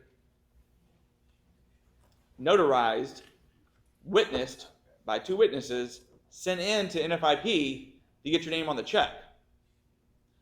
But something you have to do to make sure that it gets on the check is, let's read through this language and it'll become apparent. It says, before me, the undersigned notary on this day personally appeared blank. That would be the name of the insured. The assigner of this certificate of assignment, a person whose identity is known to me. After I administered an oath to an affiant testified as follows. I, Joe Smith, insured party in interest hereby filed a claim for coverage under the National Flood Insurance Program and was assigned claim number blank for my losses sustained from Hurricaneida in 2021. My claim has been accepted and the undisputed amount owed has been determined to be blank. I do hereby freely and voluntarily assign a blank portion of my claim. This is where you'd write in a percentage or whatever monetary dollar value it would be. For services performed in connection to the adjustment and handling of the loss. I hereby request that blank be included, this would be the name of the PA firm, as an additional payee on any and all checks issued on the above referenced claim number in accordance with this assignment made pursuant to the Assignment of Claims Act 31 U.S.C. Insured signs it, prints name, signature, date, the notary notarizes it, and it's witnessed by 2 different people. Okay, that's what you have to do under the Assignment of Claims Act to get your name on the check. Now, in reading it, it's a assignment that's occurring post acceptance or post approval of an amount, right? Because you have to write in, my claim has been accepted and the amount is X. So that means you have to submit that after you know. You can't necessarily submit this on the front end and be blank, where you don't know how much has been accepted or denied yet, right? So you can't make this assignment before you're entitled to the money. You have to make this assignment after you're entitled to the money, after the insurance company issues that estimate, right? After they issue the estimate, but before they issue the check. So it's a pretty small window of opportunity in which to get your name included on the check to do that. What I would recommend you do is on your contract you sign with the insured, on the front end, assigning you your percentage or your however you're getting paid on the claim, as part of that original contract with the insured, I would put a line in there and have them initial it that the insured agrees they will execute a certificate of assignment of claim once the claim amount is approved. Okay?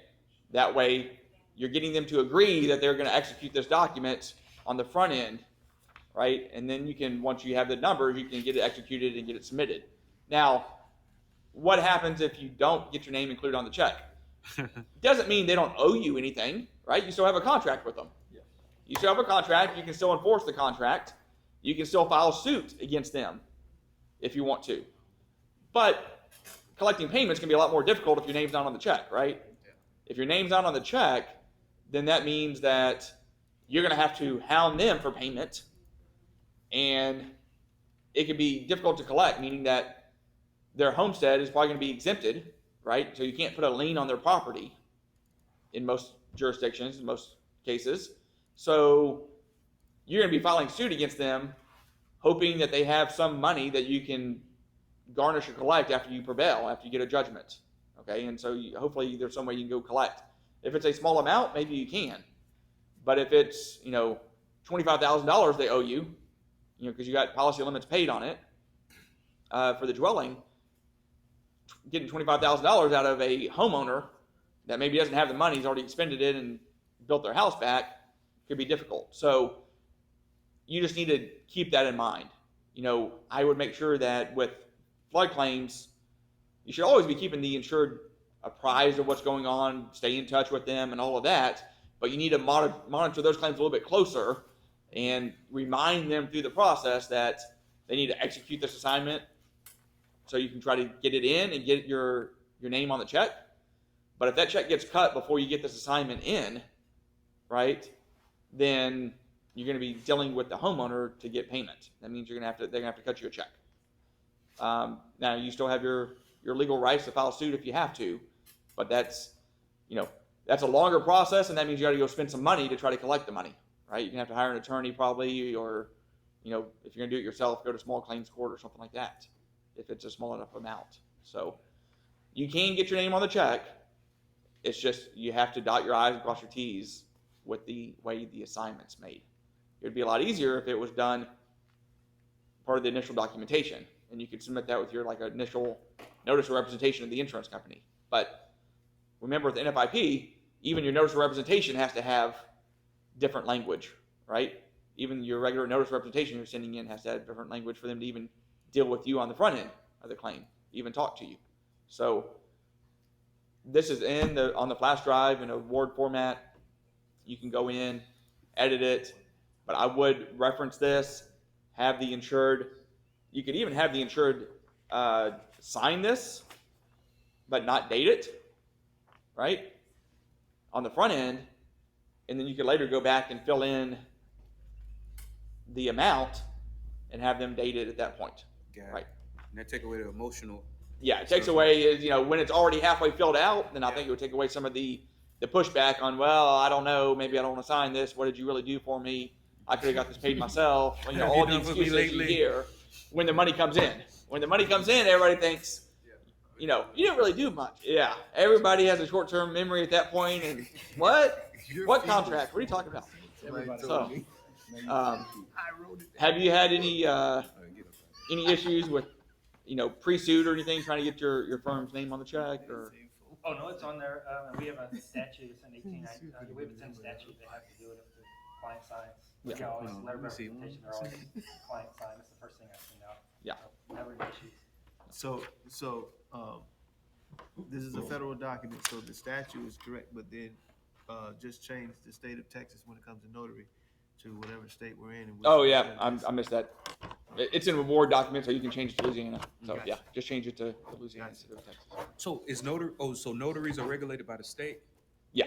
Oh, so you gotta get notarized in whatever state. No, you can get it notarized anywhere, but usually the notary is going to be in the state where you're, So someone could be a Florida notary and come over here and notarize documents. they could. I mean, some states now are doing, remote notary where, the notary's not even physically there. You just kind of hold up your ID to the camera and stuff like that over like Zoom or something, and they'll notarize the document and send it back to you. So you can have, a notary that's going to be in a different state. Okay. If you're physically in a different state, if it's being done in accordance with the law that allows for remote, then that's one thing. If it's not being done under accordance with that law, then if you're getting something notarized, you should be there in front of the notary. And so usually it's going to be the state that the loss was in, because you're going to be there also. Got a question for you. When they fill in this out, the insured prints their name and signature, the date open. Do they have to, the possible has to be there to get this notarized, or I can get it notarized without, as long as the signature's on here? No, They have to go get it. they have to be notarized. The notary is going to want to See them. verify their Yes, okay. their that's all. And information, in Louisiana, it's a little bit different with notaries. It's most places you just go and take a little short course. Over here in Louisiana, it's a little bit more involved. Yeah. Than other states. Yeah, that's part of protecting their license. They are to verify it, and they're actually supposed to record down the method of identification. If they already know the person, they can just say, personally known. But if not, they're supposed to record, I verified their driver's license with expiration date, whatever it is. So.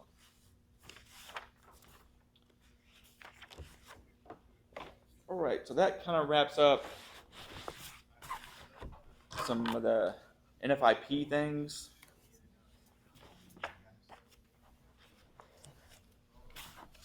One of the questions I'd asked earlier, for about contents manipulation, you know where that's at in claims handling? I don't know what page it's on, but it is searchable, so you should be able to pull up. I think it's under the content section in the handbook.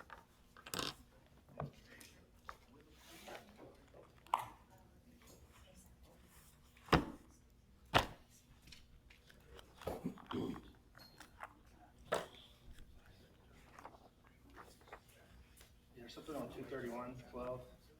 Yeah, that's the condominiums, though, that's what I read, I read that portion there, but is it tied No, into I don't know condominiums? if it's under, because our 11 is condominium claims handling, and 12 is just, looks, I don't know, I'd have to read the next page. But the 12 just says contents manipulation, it's not a subpart of our condominium. I'd have to have the policy in front of me. Not It'd be a good difficult. place to I'm not start sure if the trying to processing figure it out. time's running right now, but it's not difficult. It's page 231, right? Just like any other At the page. bottom, see the one above it is for condos. Tedious, you gotta make sure you follow the, Okay. completely fill out the forms, follow the rules on submitting your I don't know, I was still your supposed to- bonds and your information, or verifying your. It's not covered. What page is that on? That's on page, 232. Yeah, so you have to have backup documentation. It's not just like a lump sum or per square foot allowance. Only cover reasonable necessary charges for content manipulation. Coverage does not extend to items already included in the contents claim as a repair or replacement. Yeah, so I would just get a contractor to provide you an estimate on contents manipulation I got that. as far as what they're doing, and then if there's a pod in the driveway or something that they're gonna take it out there, then they could, maybe the contents manipulation in the house, moving all the contents Right. is X dollars, And and then they're just not charging anything to remove it to the outside or is something like the that. excess policy is the same coverage as the flood policy, or is it different? Sometimes, but not always. So sometimes they're what's called following form policies, Right. where the excess policy basically mirrors the language in the underlying policy. But it's not always like that. Sometimes you do have excess policies that are issued, and they have separate language, Okay. different language, different requirements and policy terms and conditions. So, But I mean, it's obviously better to get one that mirrors. That way, there's no disconnect between when the excess kicks in and when the underlying doesn't. But I've seen some excess policies that actually provide coverages just beyond excess coverage, meaning that it does provide excess, but it also is kind of a supplemental policy. It covers things that the underlying policy does not cover, Right. for instance. If that makes sense. Let's look at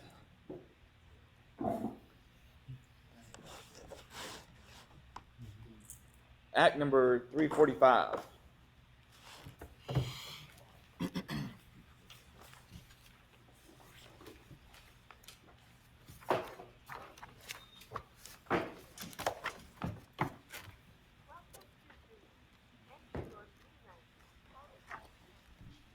Okay, so there's two new bills that were introduced and passed in Louisiana. So this is going to apply to, doesn't apply obviously to NFIP claims. So it's going to apply to your regular insurance carriers that are operating in the state of Louisiana. So Act number 345 and Act number 402, we're going to go over.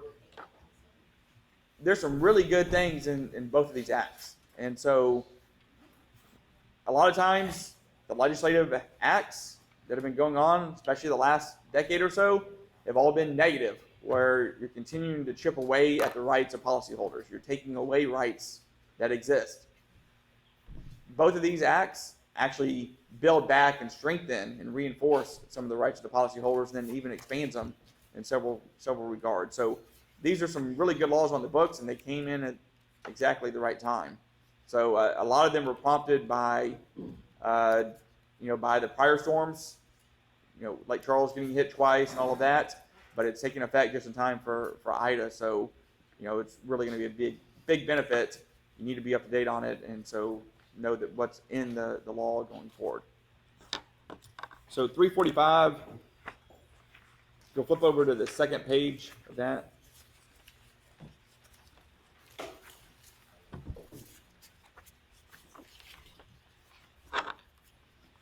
So this is talking about depreciation. Section B, up at the top, says an insurance policy covering damaged property may allow for depreciation. Okay, so insurance companies can write a policy that allows for depreciation of a claim.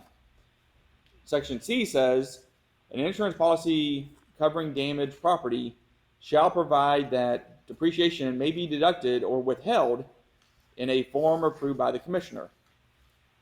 If depreciation is applied to a loss for damaged property, the insurer shall provide a written explanation as to how the depreciation was calculated. So the insurance company has to show how they came up with their figures in calculating the depreciation. Remember, like 5th grade math class, where it wasn't enough just to get the right answer. You had to actually show your work, or you didn't get full credit for it. Like if you didn't show the long division or the multiplication and how you reached the numbers, then you didn't get full credit. Now they do something called core math. I don't know how to do any of that. My kids bring math problems. I'm like, I don't know. When I was in school, 2 + 2 = 4. Now it equals 5. I don't understand. But you have to show your math, right? This says that the insurance companies have to show their work. They have to show how they, derive the depreciation that they're going to apply on the claim. Okay, so that's a good thing. It goes on to say that if depreciation is applied to a loss for damage, the insurer shall provide a written explanation. Okay. The next section says depreciation shall be reasonable and based on a combination of objective criteria and subjective assessment, including the actual condition of the property prior to the loss. Okay. This is really important. So it's creating where there has to be a objective and subjective standard. Okay. You have to have an objective standard and a subjective assessment of the building components. So what's this prevent the insurance companies from doing? This prevents the insurance companies from having a standard depreciation schedule that's included in the policy that says when the roof's 10 years old, we're going to depreciate it at 40%. Okay? That may meet a objective standard, right? But they fell on that second prong, subjective assessment of the materials. So it gets away from trying to create a standardized depreciation table or depreciation schedule, right? you can have some guidelines and rules of the road, but you have to actually look at the condition of the individual property. You can have a 30-year roof, right, with a 30-year shingle. It's 15 years old. Is it proper to depreciate that at 50% if it's halfway through its lifespan? Maybe, but maybe not, right? You can have a 15-year-old roof that has a stated lifespan of 30 years, and it may last 45. 15 years into the 30-year span, it may still be in good condition, right? It may be well maintained. It may have very little wear and tear on it. So it would not be fair to the insured to go in and depreciate that at 50% depreciation just because it's halfway through its expected lifespan. Remember, that's an expected lifespan. Doesn't mean that it's absolutely certain, right? That's just how long it's projected to last. It may last a lot longer, or it may last a lot shorter too, right? So they have to actually go in and look at things and make a determination about, here's the lifespan of what this item was supposed to be. Here's the actual condition I'm seeing, and that condition is going to be what? Pre-loss condition. I mean, obviously you can't look at the condition after a storm comes through and says, your roof's in bad shape. Well, yeah.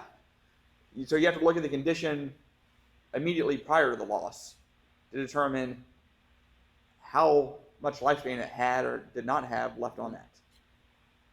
Because what you describing sounds like in Florida what they call the broad evidence rule.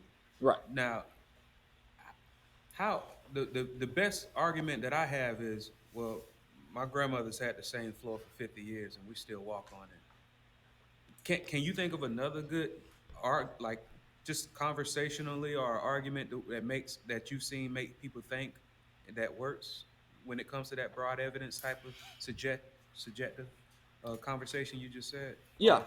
I mean, you've all seen houses where, you know, it may be an older home, but the people take pride in their ownership of their house. It's, you know, well maintained, right? And so you can have a 20-year-old house that's run down, or you can have an 80-year-old house that's in really good shape, right? So I own a property that's over 100 years old. There's a lot of things in there because it's been well maintained prior to my involvement, you know, prior to ever owning it, where it's in really good shape, really good condition. So if you're going to go in there and depreciate something on the depreciation chart, and you're just going to strictly go off that guidelines and not deviate from it, you're going to be dramatically over depreciating things because there's a lot of lifespan left in it, even though it's 100 plus years old, right? So I think a broad evidence rule is the best way to go because you're factoring in, yes, this is the stated age and how long this should last, but you also have to factor in how long has it really lasted? How much life is really left on it, right? In different environments too, you have different wear and tear that occurs on it. Certain environments, you may have very little weathering of it just because of the moisture content, the humidity levels, the amount of sunlight it gets. You know, all those things are going to factor into the weathering that goes on with an individual element. You may have a roof that is shaded, you know, half the day or more because it has a big oak tree. It's not overhanging and causing any damage to the roof, but, you know, half the time that roof is protected from sunlight that breaks it down over time and stuff like that. So it may way outlast its expected, you know, lifespan on it. So in our letters, you would just make sure to keep talking about how well maintained and the fact, okay, got it. It's no cut and dry way to do it. Just keep talking about how and when they and what they do to maintain these things. I mean, that looks like a new shingle to me. You know, that looks like this roof was installed 3 years ago. It may have been there 15, but it was in really good condition. It was really good shape prior to the loss. I haven't seen an estimate No. that supply this new law to it. So when you file a complaint, would you include the statute in this? Yeah. Okay. Yep, absolutely. The statute would be on the first page, right? And you would go to section B, the whole thing, right? Do what? Haven't get any. This is, like I said, all the ones I'm getting now, it doesn't have this new law applied to it, so you can file it. Are you filing complaints in this, Cal? Filing, Yeah, but I'm not gonna include any statutes that includes. at all. I'm not gonna include any statutory language. I'm gonna basically talk very specifically about the policy and be very careful to, the whole thing that is the problem here is you have a group of attorneys that are afraid you're gonna get in their Kool-Aid. So they wrote these damn laws, and the laws are built just like the tax code is. If they wanna catch you, they can catch you, because there's almost nothing that you can do that does not violate one part or another of what that statute is. Now, we have sent a letter to the Department of Insurance here and asked them point blank, we're gonna be filing complaints, how do we need to do it? And they said, and we have the email, and I'll share that with y'all so that y'all have that as well from LDOI, that we can submit the complaints on behalf of the insured, but they're going to respond to the insured. To the insured. So there's a lot of things that we can do, but talking about that, and I even do that at home, I don't care where I'm at. I try to leave the statutes out completely. Now, when I talk about prompt payment or whatever, I stay within those specifically because that's what we're supposed to know. If we're not telling you that you missed the 15-day deadline in Texas, who is going to tell you? Because you're certainly not policing yourselves. Does that make sense? That makes sense. So what I would respond to them is, I would ask them if they've done a objective and subjective assessment of the condition of the roof to reach their determination on what depreciation is being applied or not applied to that claim. Ask them if they're following the objective and subjective assessment of it. Okay, just to make sure I didn't miss anything. Yep. It's not a subjective and subjective, it's and or is it or? No, so let's go back to section E here. So depreciation shall be reasonable and based on a combination of, so it's a combination, it's both, objective criteria and subjective assessment. So the objective criteria is, this is a 30-year roof, okay? We're 15 years in. So objectively, you would assume that's going to be maybe halfway through its lifespan. But then when you move it to the subjective assessment, you're going to move that halfway through its lifespan back because this is in good condition. Got it. Okay, so you're doing both. So where the carrier might try to stick to subjective, like it's an or statement, we appreciate that. Now let's talk about this because it's and. Yeah, Okay. it gets away from them just saying, hey, this is a 30-year roof, it's 15 years in, I'm applying 50% depreciation. Okay, that may be your baseline, but then you have to do the subjective assessment. Perfect. And when you apply that subjective assessment, that's going to move things. It may move it. Now, with a subjective assessment, could that move goes it the both wrong ways, way. right? I mean, it may be, this is halfway through its lifespan based upon the number of years, but this roof is shot. It's in poor condition and all of that. So a subjective assessment, is going to go both ways. Double edge. On it. They're killing you softly with language. Yeah. The reality of what's going on is even though the roof may be 30 years, it may have literally had a shed over the top of it that covered, like Shaun was talking about, part of it, and then on the other side was a tree. So it doesn't look at all like this roof is that far. The roof is still in good condition. Looks like it probably has another 20 years on it. So your subjective observation is that, yes, this roof is 15 years old. It's a 30-year roof. But we can tell by the condition of the roof. Remember, almost every policy says the same, age and condition. They would not have put condition in there if it was not going to be a factor.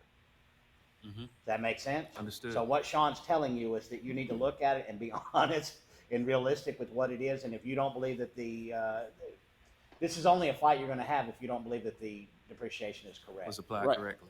And then when it does, Shaun's giving you the backup to go ahead and go forward with that and say, okay, let's look at it subjectively. Yes, that is a 15-year-old roof, but let's look at the lifespan of it. It's 15. What is the actual condition of the roof? That's what Understood. they're wanting to try to get at. Got They it. used a whole bunch of fancy words to try to get there, but the reality is what does the roof look like and what is the original lifespan of it?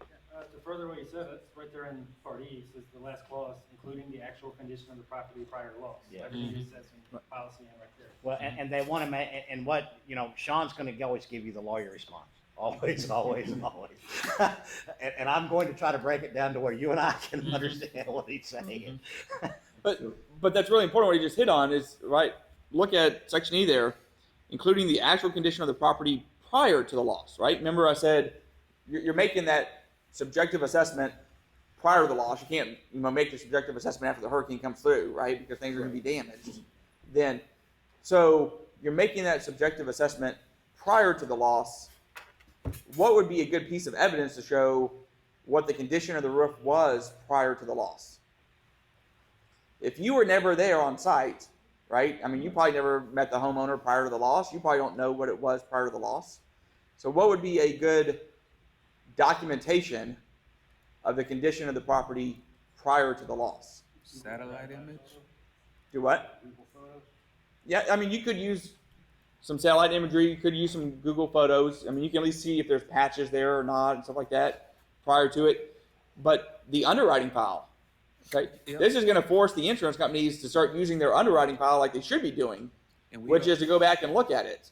And the underwriting file, right, helps us more than it hurts. Yeah. Right? Because if the roof was in poor condition prior to the loss, the insurance company would not have issued the policy.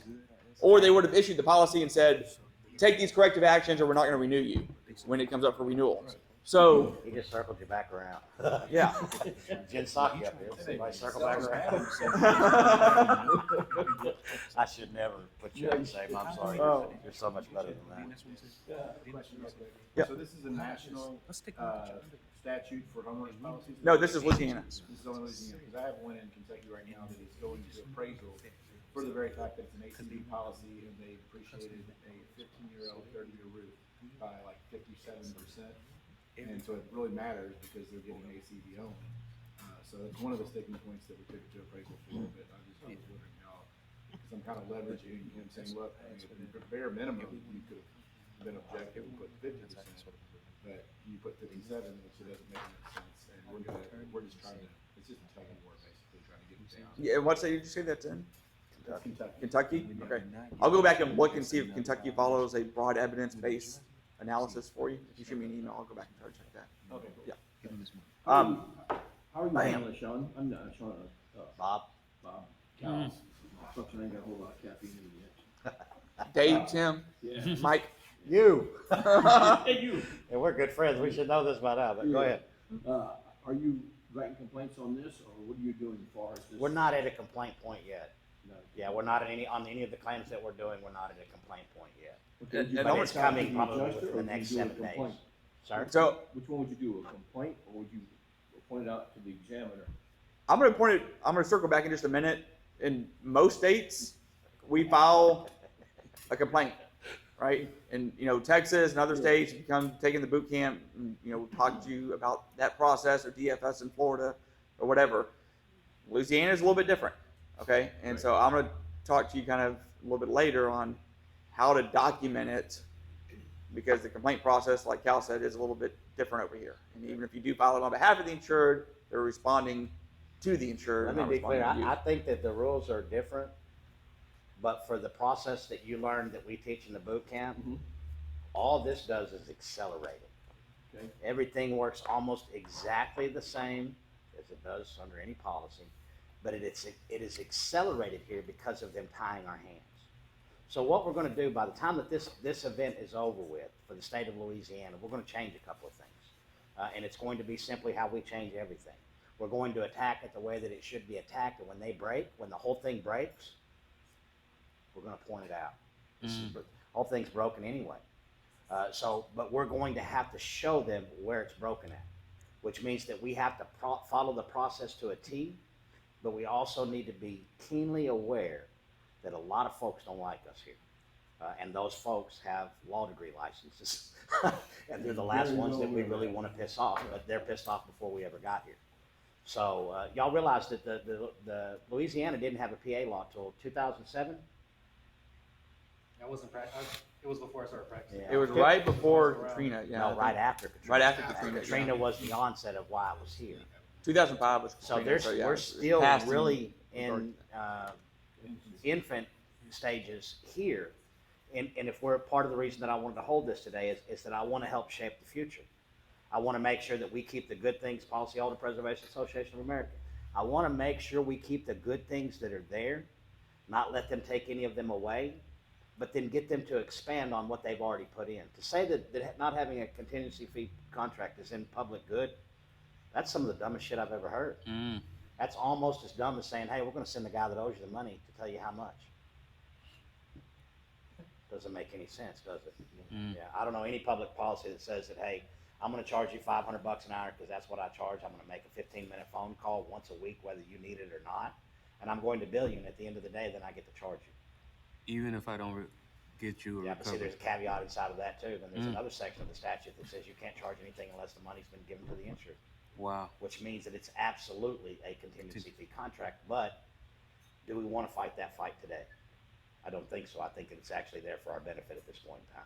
Got it. Sorry, Shaun, I hijacked you. No, that's what I want you to do.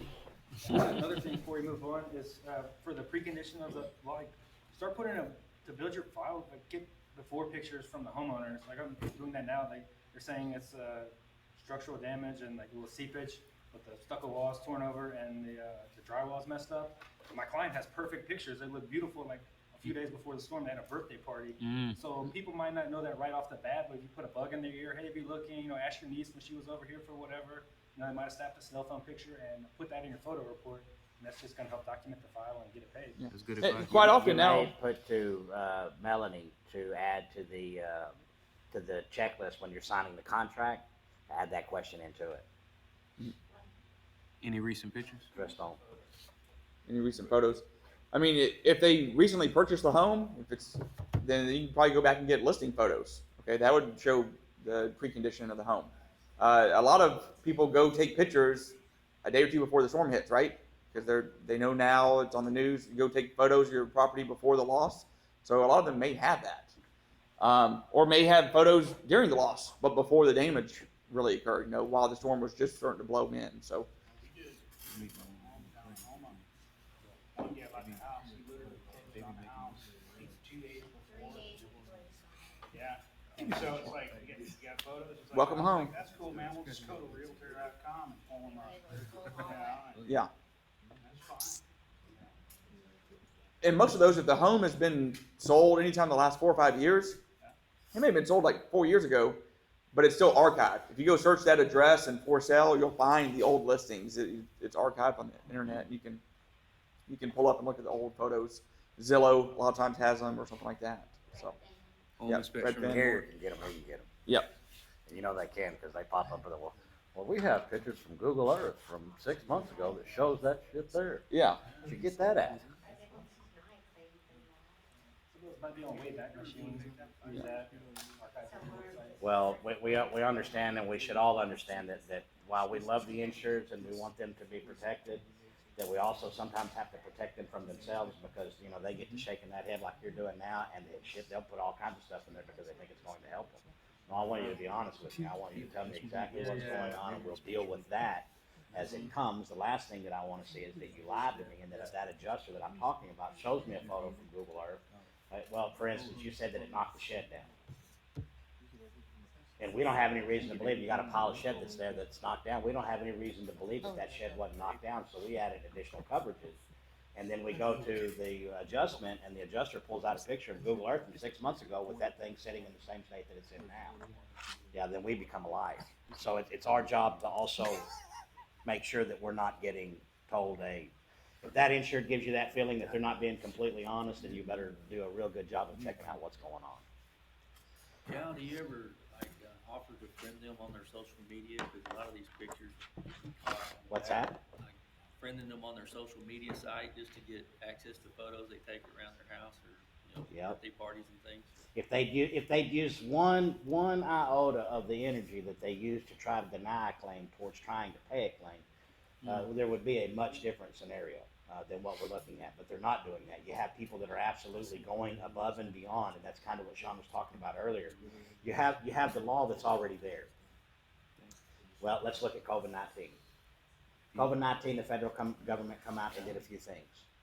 Then a few governors and a few mayors and a few city council folks took that thing and just ran crazy with it. So no matter what the original intent was, the individual brought their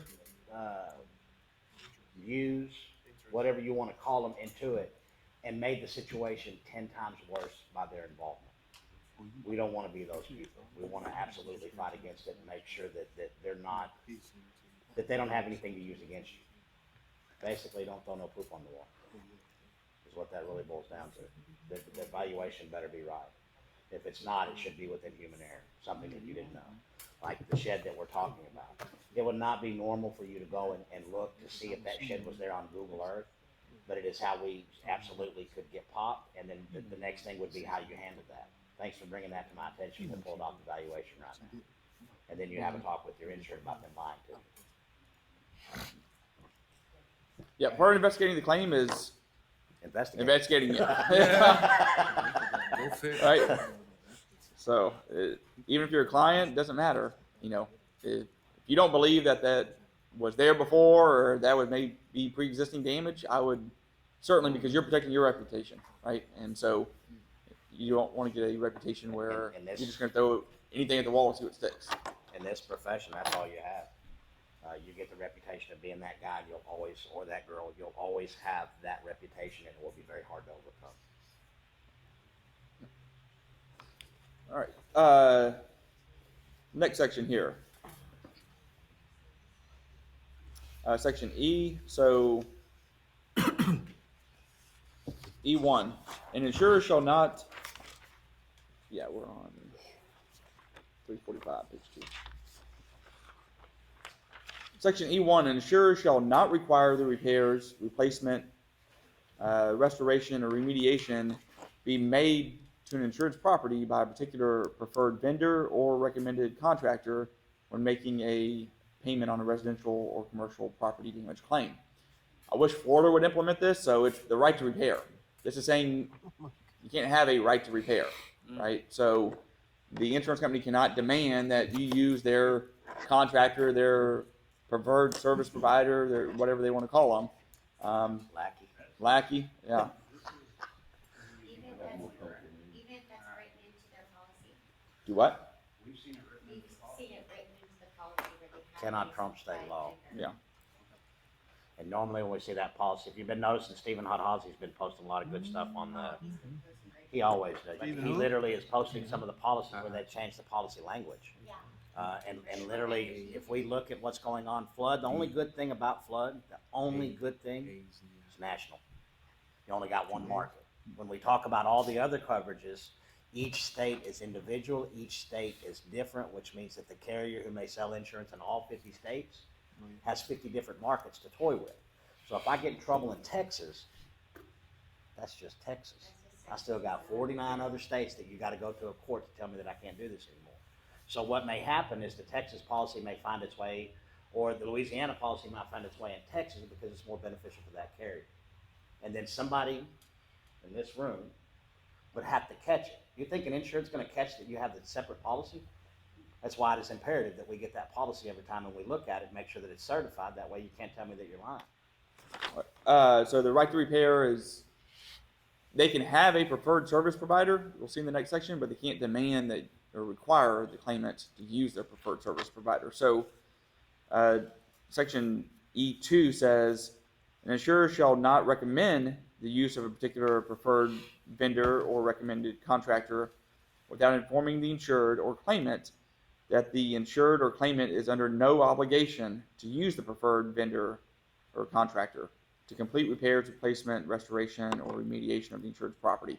So they can still recommend somebody. They can still say, I have a guy, I have a contractor I work with. He can get you in. Maybe it's going to take 3 months to get another contractor. I got somebody that can do it tomorrow. They can still provide that to you, but they also have to disclose that you're not required to use their contractor. Okay, so there's no automatic right to repair. Okay, if the insured wants to elect to do that, they can do that, but they don't have to. Seems like that could be a conflict of interest too, because that contractor is gonna adhere specifically to their repair recommendations rather than. Remind me once we get, I want Shaun, I don't want to keep interrupting, but remind me when we get a little bit later on in the deal where we get past the flood deal, there's a very simple way to beat the right to repair. And it's actually so simple and it only takes one time. Once you do it one time, they'll decide that they never want to do that shit with you again.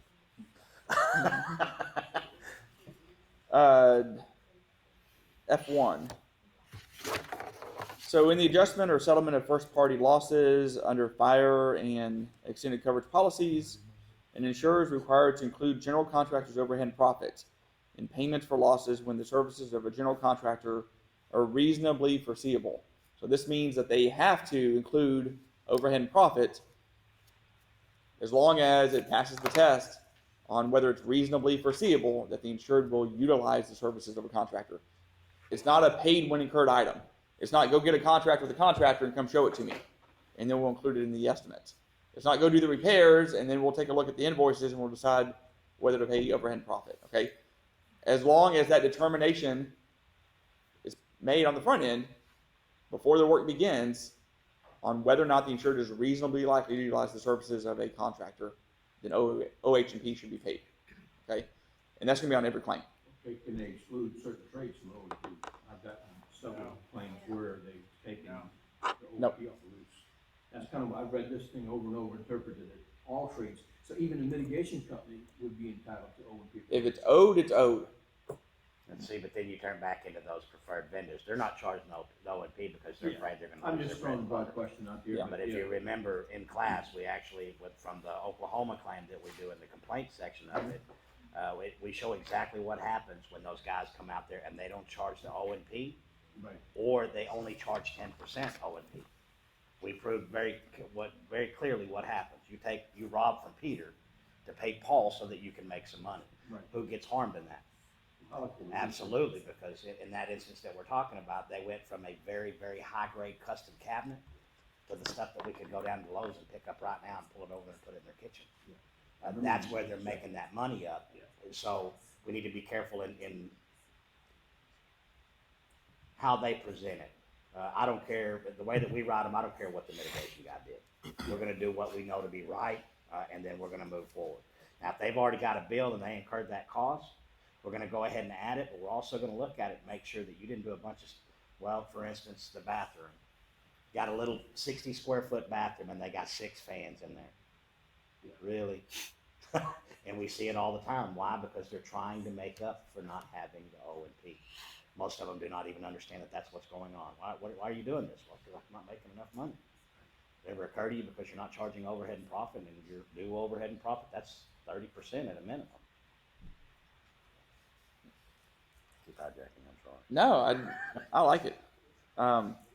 Every time we go off on something, there's always good questions about it. So it's not going off; it's exploring. What's the saying? All that explore are not lost, or something like that, or all that wonder are not lost. No. There's something in the NFIP this morning, the document you had that said some trades are excluded from the O&P for that. Yeah. I didn't see which ones. On the NFIP when we were talking earlier? Yeah. It's in there. Let's look back and find. Yeah, there's a list of ones that on one of the handouts I gave y'all on NFIP claims on what they say they don't, but it said they don't generally apply overhead and profit. And so it doesn't mean that it's a bar that they don't owe it. It just says that the adjuster has to justify it, has to write into the estimate why overhead and profit would be owed. Remember, that was the one I told you you need to help the adjuster and say, you know, here's why you owe this on those claims. So it wasn't a bar, it's just kind of their Like quote unquote everything else. guidelines. Yeah. When we get the fields, we'll do it. Unless you make me have the fields, I'm not gonna do it. Well, they're calling it something non-OHP trades. It's 264. Yeah, but Like, read the language on it. It's not saying that it's, I didn't say it was bar, but they could apply, do O&P for everything, but I haven't seen a list of the trades that are gonna get excluded.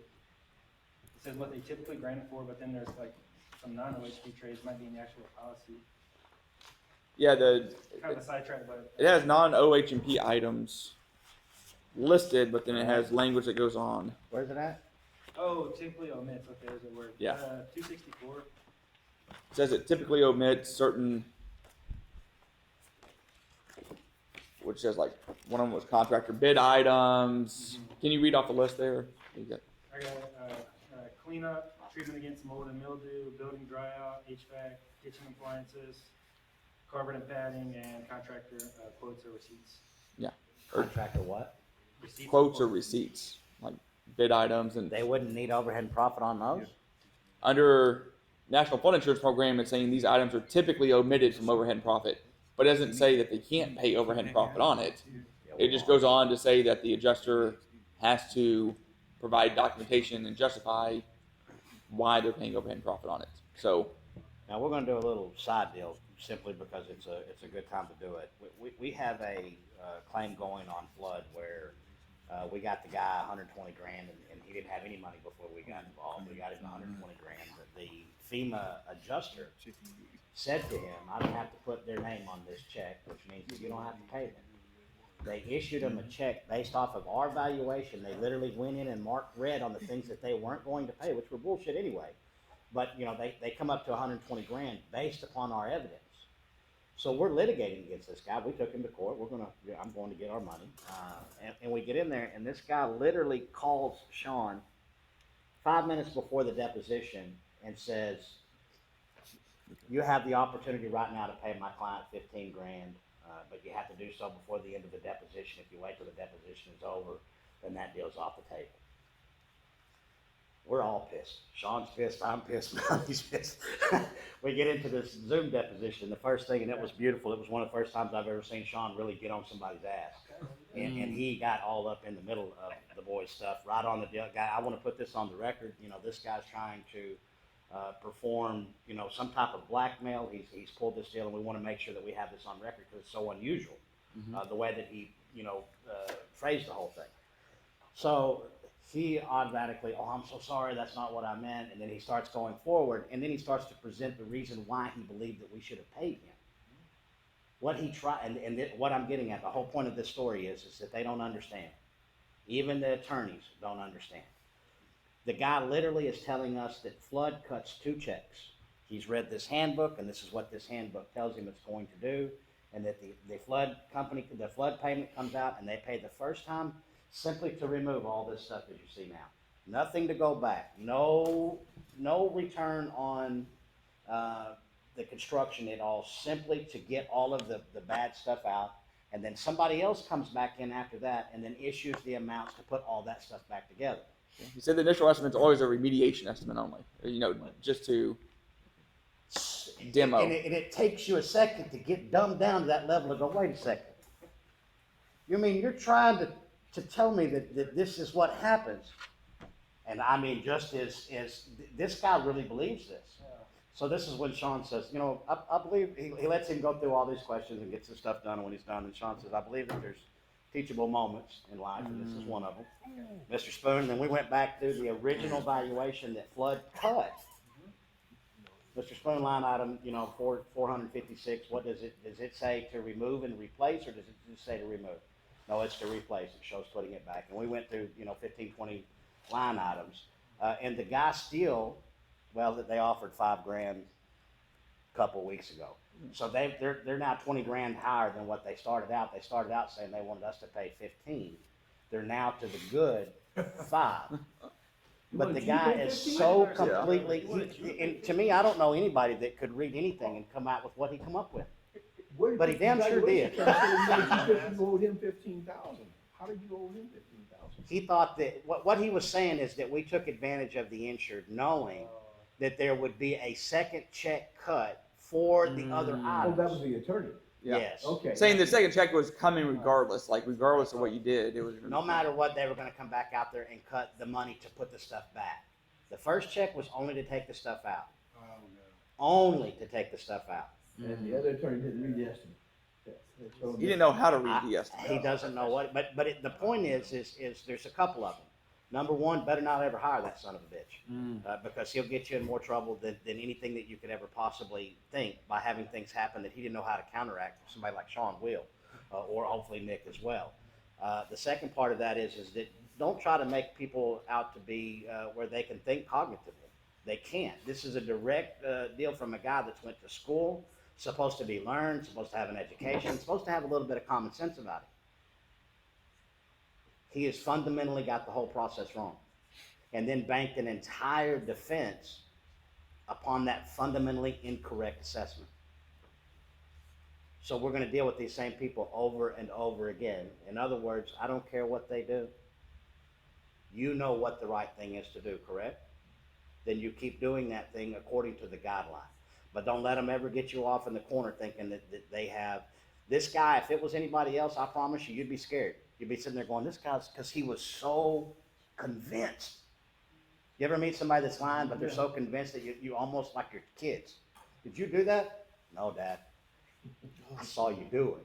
I asked you as a, just to see if you would tell me the truth, but you're lying so well that I want to believe that you didn't do it, but I know that you did. They're that good. Page 3, or the next page. The deduction of prospective contractors' overhead and profit and sales tax in determining the actual cash value of an adjustment or settlement is not allowed on replacement cost policies or on an actual cash value policy. So you can't deduct overhead and profit or sales tax in reaching the ACV amount. So you can't go in and calculate overhead and profit on an RCV basis and then deduct contractors' overhead and profit to reach the ACV amount. Even if it's an ACV policy, they're still entitled to that overhead and profit. Hold on, can you repeat that, please? Sure. So if overhead and profit's owed, this essentially says it's going to be owed on RCV or ACV policies, meaning that some carriers will go in and they'll include overhead and profit on an RCV basis.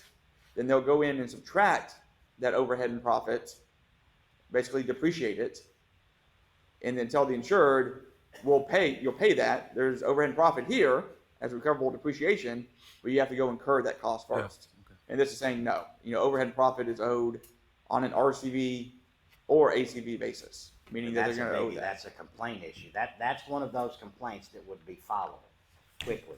What did you do? You depreciated the overhead and profit. There's a very clear directive that says that you can't do that. And I don't have to be an attorney to figure that shit out. It says it right here. That would be one of the items that we complain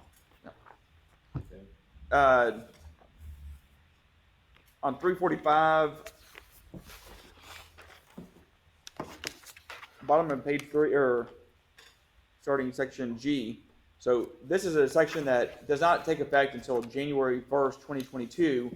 So any policies that are issued after January 1st, 2022 have to have this language in there. And I won't go over all of it, it gets kind of wordy, but essentially what it does is create timelines and deadlines for appraisal. It says that essentially that once the appraisers have been named and an umpire has been selected, they have 30 days in which to complete the appraisal. Or if they can't complete it within 30 days by agreement, they can extend it to 60 days. Okay, so this language only applies to residential claims, doesn't apply to commercial claims.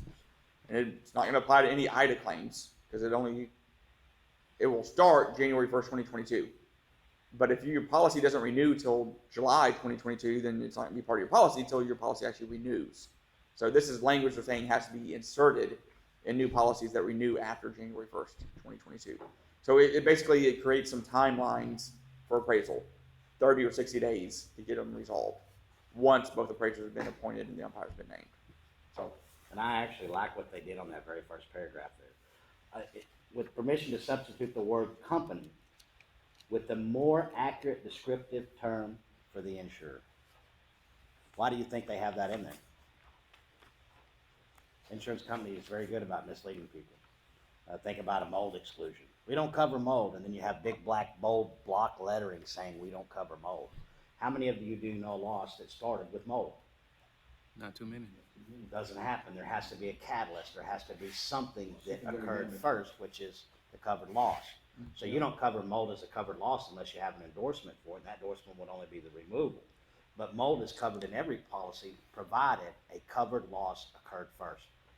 So if you had a water burst, the water burst happened, the mold is a result of that loss. But the way that they placed a mold exclusion is to be able to have your agent say, hey, we don't cover mold. Look right here. And they tell you, and you go right to a place, and there you see in big black bold letters, we don't cover mold. How many people stop right there? Almost all. Same thing for dry rot, and when they try to get you on concurrent causation for like decking, it's like, this isn't a dry rot claim, this is a roof claim, we have to replace the decking.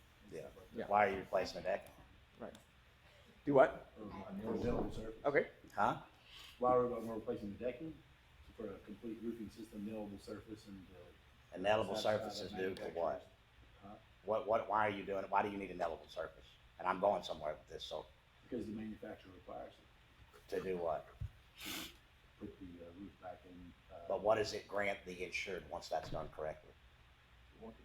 There you go. Warranty. And if it's not done correctly, what happens? Well, they have no warranty. No warranty. Kind of like So- that thing I posted yesterday, when these homeowners go through a windstorm in excess of the wind rating or the warranty, they automatically lose that warranty, and that warranty is tangible. It's direct physical damage. Yeah. The covered loss is the wind. If you have a 74 mile an hour rating on your shingle and it was 76 recorded, it's done. Mhm. Not a patch, not a part, the whole roof needs to go. Yep. And if the whole roof goes, then that decking that's underneath it needs to go with it. Why? It's no longer, nailable is one thing, what you really need to use is solid. So it's. Solid deck. If you have a solid deck, if I have a deck that had 500 holes from the roof before it, are we now talking about a solid deck? Absolutely not. Where are those holes at? I'm not talking about 3, I'm talking about 1. Yeah. Yeah, when we put the shingles back on, where do those nails go into? The same nail line. Same nail line. Yep. Yes. That's true. The Stephen worst Hodge has a good absolute video on it place showing it. possible. Yeah. Now Stephen went a bunch of route. He literally showed, and I don't want to get into the technical part of it because I don't want everybody to have. The whole point of the boot camp is to have people that can come in, and you shouldn't have to be a roofing specialist to be able to go get a roofing claim paid. You should be able to rely on what the policy says and what the facts are and go with that without having to getting into this whole technical difficulty of, hey, if we look at this video from Stephen Hodge, he shows what happens with each one. We would rather it be very simple. Is it a solid deck anymore? No? Okay, then you're replacing that deck. No other argument, no other back and forth. I had lunch with a roofer the other day, and he showed me a building code. It's gotta have the decking has to have a stamp to be the certain grade. I haven't looked at it close since then. Yeah, but I want him to stay away from that Why? because I don't want him to talk about code upgrades. That was my whole point. I was asking him to go to the warranty information because I don't want them going to code because it's not a code issue. It's a manufacturer's issue to put you back. If you had a warranty before, then indemnity requires that we put you back.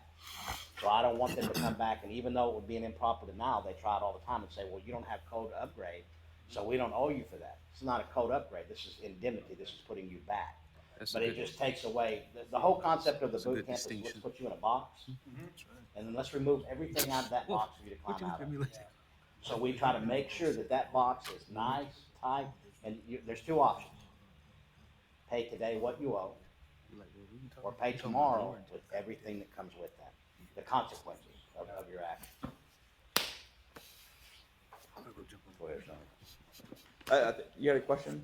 Well, honestly, we actually had a prior fire, so we did it repairs to it because it was only a liability, so we had liability policy, so they did get repairs. He said, okay, my We friend. charged the framing and the sheeting, we put in for the sheeting. Me and me, amigo.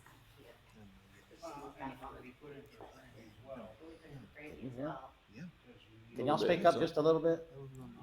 Yes. I'll let Well, we put in for the framing as well because, well, that framing holds up all that other stuff. Was it charred before?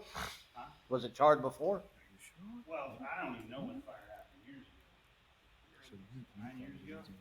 But it was standing before the windstorm. Yeah, and so, yeah. So it wasn't charged from the storm. There was a prior claim. Yeah, there was a prior claim, they never made the repairs to the, now the charge for that, of the main roof didn't collapse, it's the part on the slope that collapsed due to the windstorm. We have photos that it was standing prior to the storm and then after the storm, it's just not there. Was it serving its intended purpose at the time of the storm? Holding the roof up. It's holding the roof up. So if your car has a big scratch on the side of the door, you pull out of the parking lot and somebody T-bones you right where that scratch was, you still open the door. Right. They have shown. All right. Let's look at Act 402.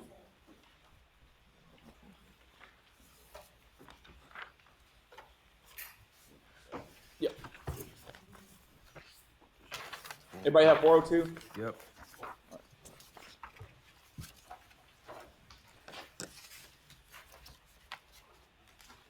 Okay, That's so one of my favorite ones. So these were like sister bills, 345 and 402. So these were both enacted here in Louisiana at the same time. So they're both now effective. Start on line number 9. You'll see the line numbers on the left-hand side. So starting about line 9. Standards of conduct, acknowledgement required. Section A says, the following standards of conduct shall be binding on all claims adjusters. An adjuster shall not have a direct or indirect financial interest to any aspect of the claim other than salary, fee, or other consideration established with the insurer. That's pretty standard.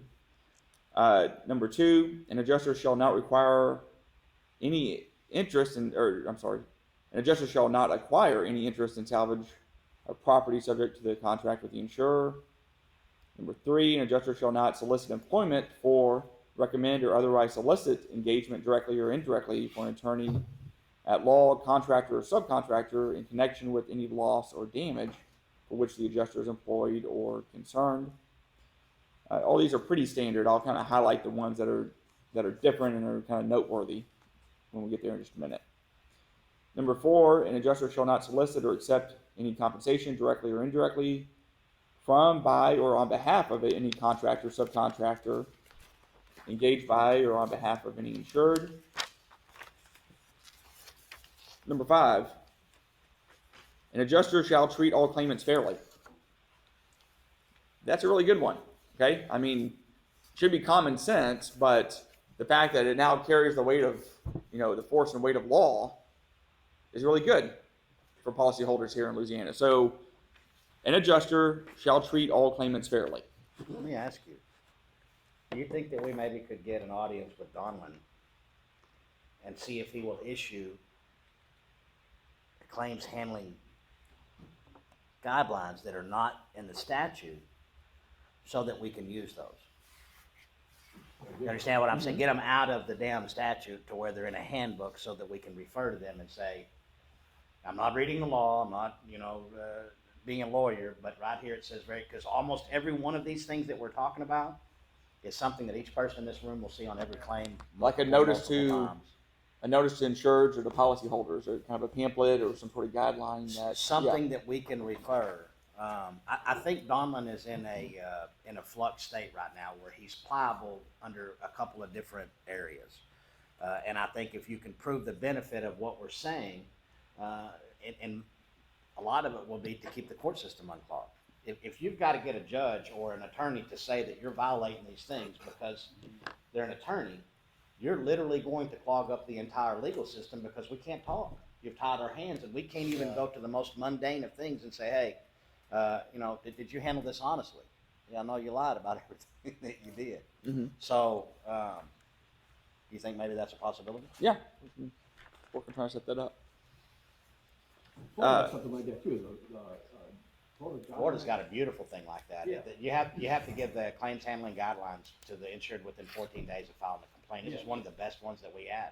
Nobody got it, and we filed off immediately complaints to DFS, and that single thing got the attorney involved on the other side before the attorney was involved on this side. Many of those claims, they said pay the whole thing, pay everything off of it and get away from it because we're in trouble. We started out the claim bad. We started out by not doing the very first thing that we were supposed to do, which was by sending that handbook. It's only going to get worse from here. There's no better spot from here to go.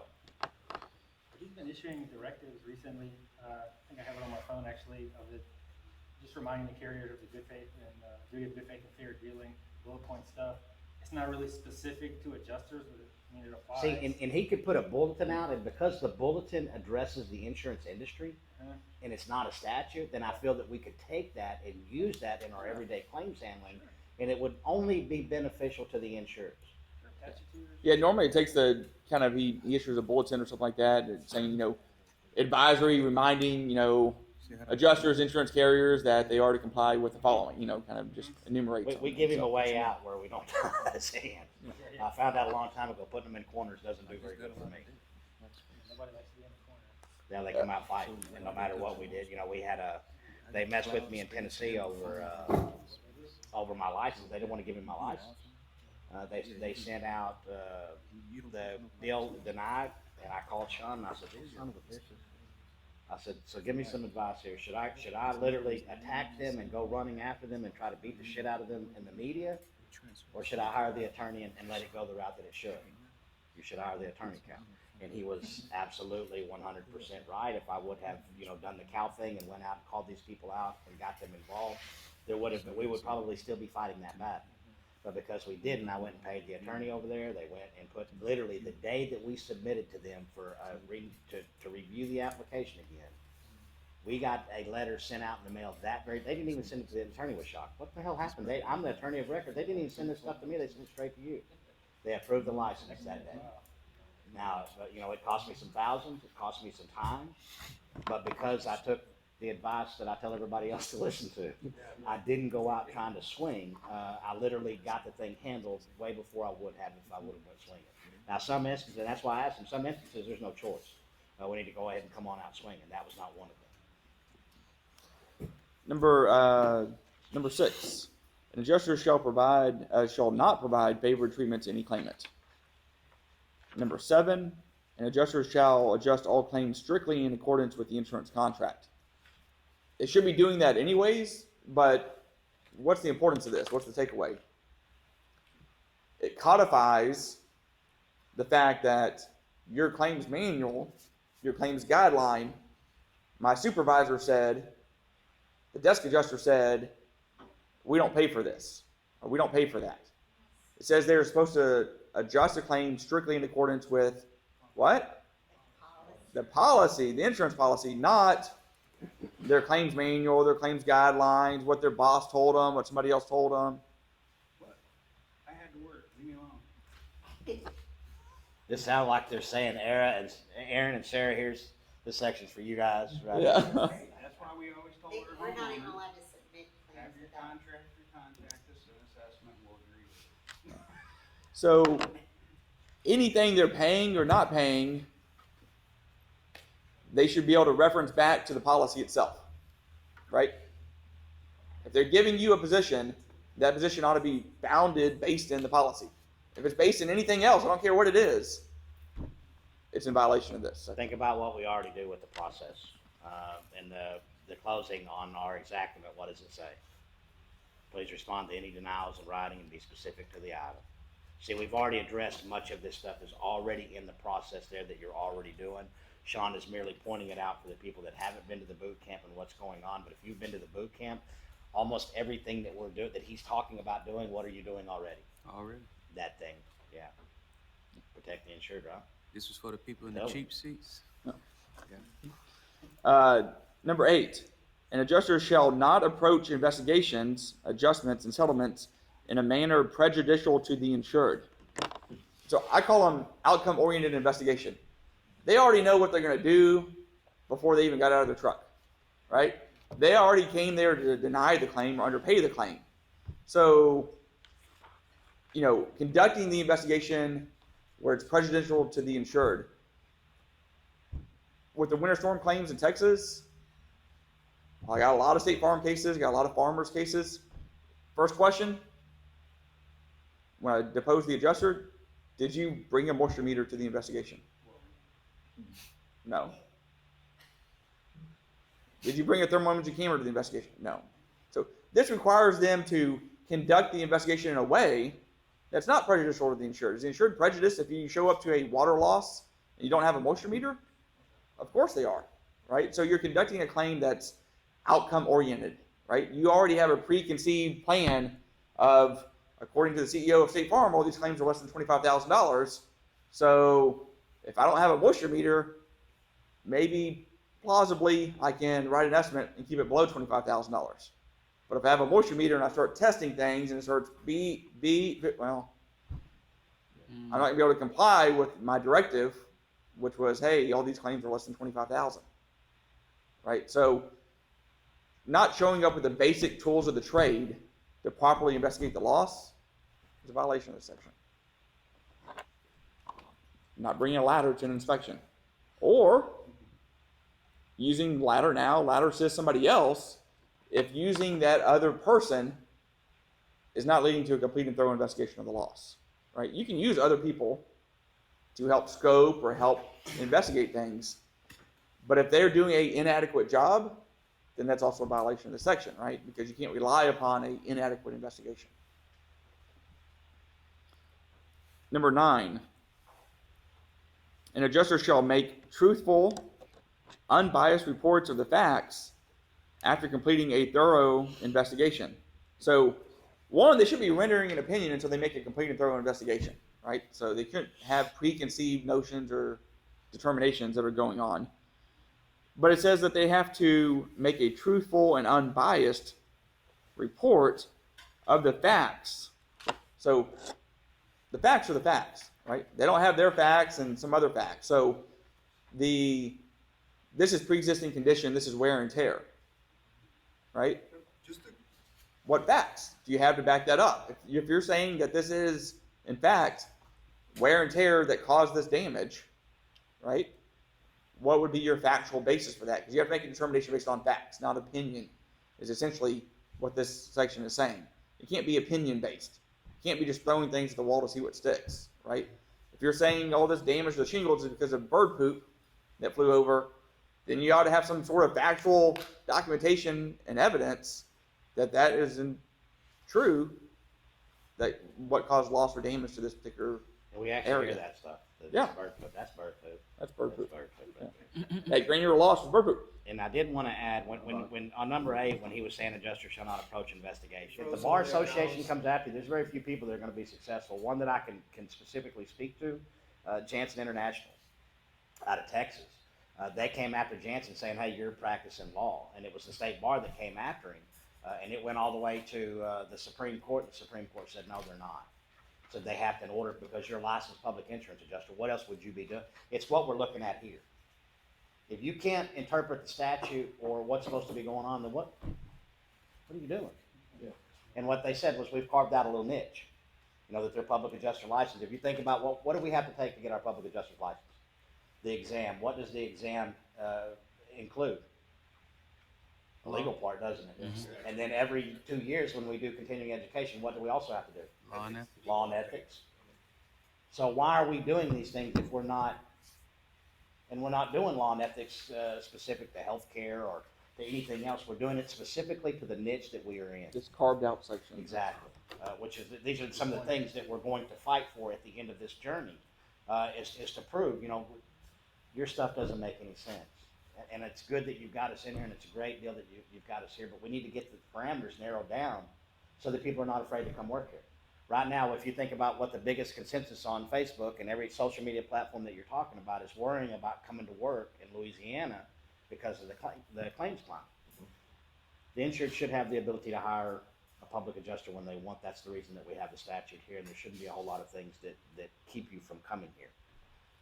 Because all this section of what we're going in right now, it says adjuster, it involves any kind of adjuster. So it involves us, and also involves whether it's a field adjuster, a desk adjuster, whatever that practice here in Louisiana, right?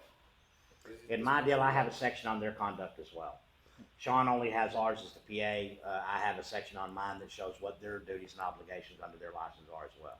Because even though it doesn't say public adjuster, we fall within this category that we're talking about right now, correct? Yes. I don't Under think this so. act right No. here. Could you look, there's a specific conduct for PA 1706, and then. Yeah, here there's for- 2 sections. here There's for one 20 section here for them number and one 20 section says, for us. No adjuster while licensed by the department may represent or act as a public adjuster. Exactly. There's areas that are specific to them and specific, but Well, and that- there's some overarching areas that apply to both. So, But yeah. this one says it's binding on all claims adjusters. Yeah. That's what I'm Well, saying. but So- that's, No, now, we now don't you're say trying to that. make common sense. You need to stop So that. it applies- Because none of their statute Yeah. makes any common Is sense. there a separate Let's look statute at like one this simple for thing. us? This Yes, is not a yeah. continuing fee contract, correct? Okay, correct. But It's if a you non-policy. can't recover Do what? any funds from an insured until they Is there receive a a code check, or a number? what does that actually Yeah, mean? I'll send it to you. It means it's contingent on them receiving funds. I know. So it doesn't make sense. Field adjuster makes It's it a- it's a- very possible, but I feel that this, your claim is gonna be policy limits, then for whatever reason it comes back, it's not. And that's common insurance. If a representative of the insurance company would represent to you something is correct, guess what? That shit's correct this time. I don't care what you do over here, what it's detrimental reliance. Exactly. If you told the insured, hey, gonna get policy limits. That insured in their head, what do they do automatically? They spending money. No, they're not thinking about, they're spending money already, which means that anything that would come from after that point would be detrimental to them because they believed they had this coming. Now, remember what would have to happen before we could get this to go? We can call it bad faith, we can call it all the shit that we want in the world, but it's never going to matter until we get it in front of a judge. And the only way to get it in front of a judge is attorneys. So there's gonna be, but we need to know so that we can let them know. It should be in our claims file exactly what happened. Yeah, this is the adjuster agreed that policy limits, then they came back with half of the policy limits. So, number We got a 10. 1:15 lunch meeting, 115? you know, Okay. that's 1:10. All right. I'm actually almost done. Well, I don't know. Okay. I can get through it. Hold on. Yeah. I can do it. All right. Number 10. An adjuster shall handle every adjustment and settlement with honesty and integrity without any payment other than what they're entitled to for compensation. Number 11. An adjuster, upon undertaking the handling of a claim, shall act with dispatch and due diligence in achieving a proper disposition of the claim. It means they have to get after it. They have to start adjusting the claim. Okay, they have to act with dispatch. Again, a lot of these are common things. You're like, okay, this makes common sense, but it now carries the weight of law, right, behind it. So because before, while it made common sense, it may not have been the legal standard. Now it is. So the adjusters Number are 12 's a under doozy. I love number 12. 2 Right. months later. Yeah. Are they acting with dispatch if they got their name is tagged to 100 files, but they haven't gone and done any investigations, they haven't gone out and done that? Y'all act like y'all have somebody in mind over there. They did investigation, it was never like a report. Yeah. He did 119 and one. Yeah. And was handing them out, outsourcing them for other people to write. Right. Number 12. His social media is gonna beat him up. Oh, I'm hoping to get one of his claims. Yeah. So, So isn't that terrible? I bet. Like I'm dying for you to eat thing. Hang around and Hey. it'll happen.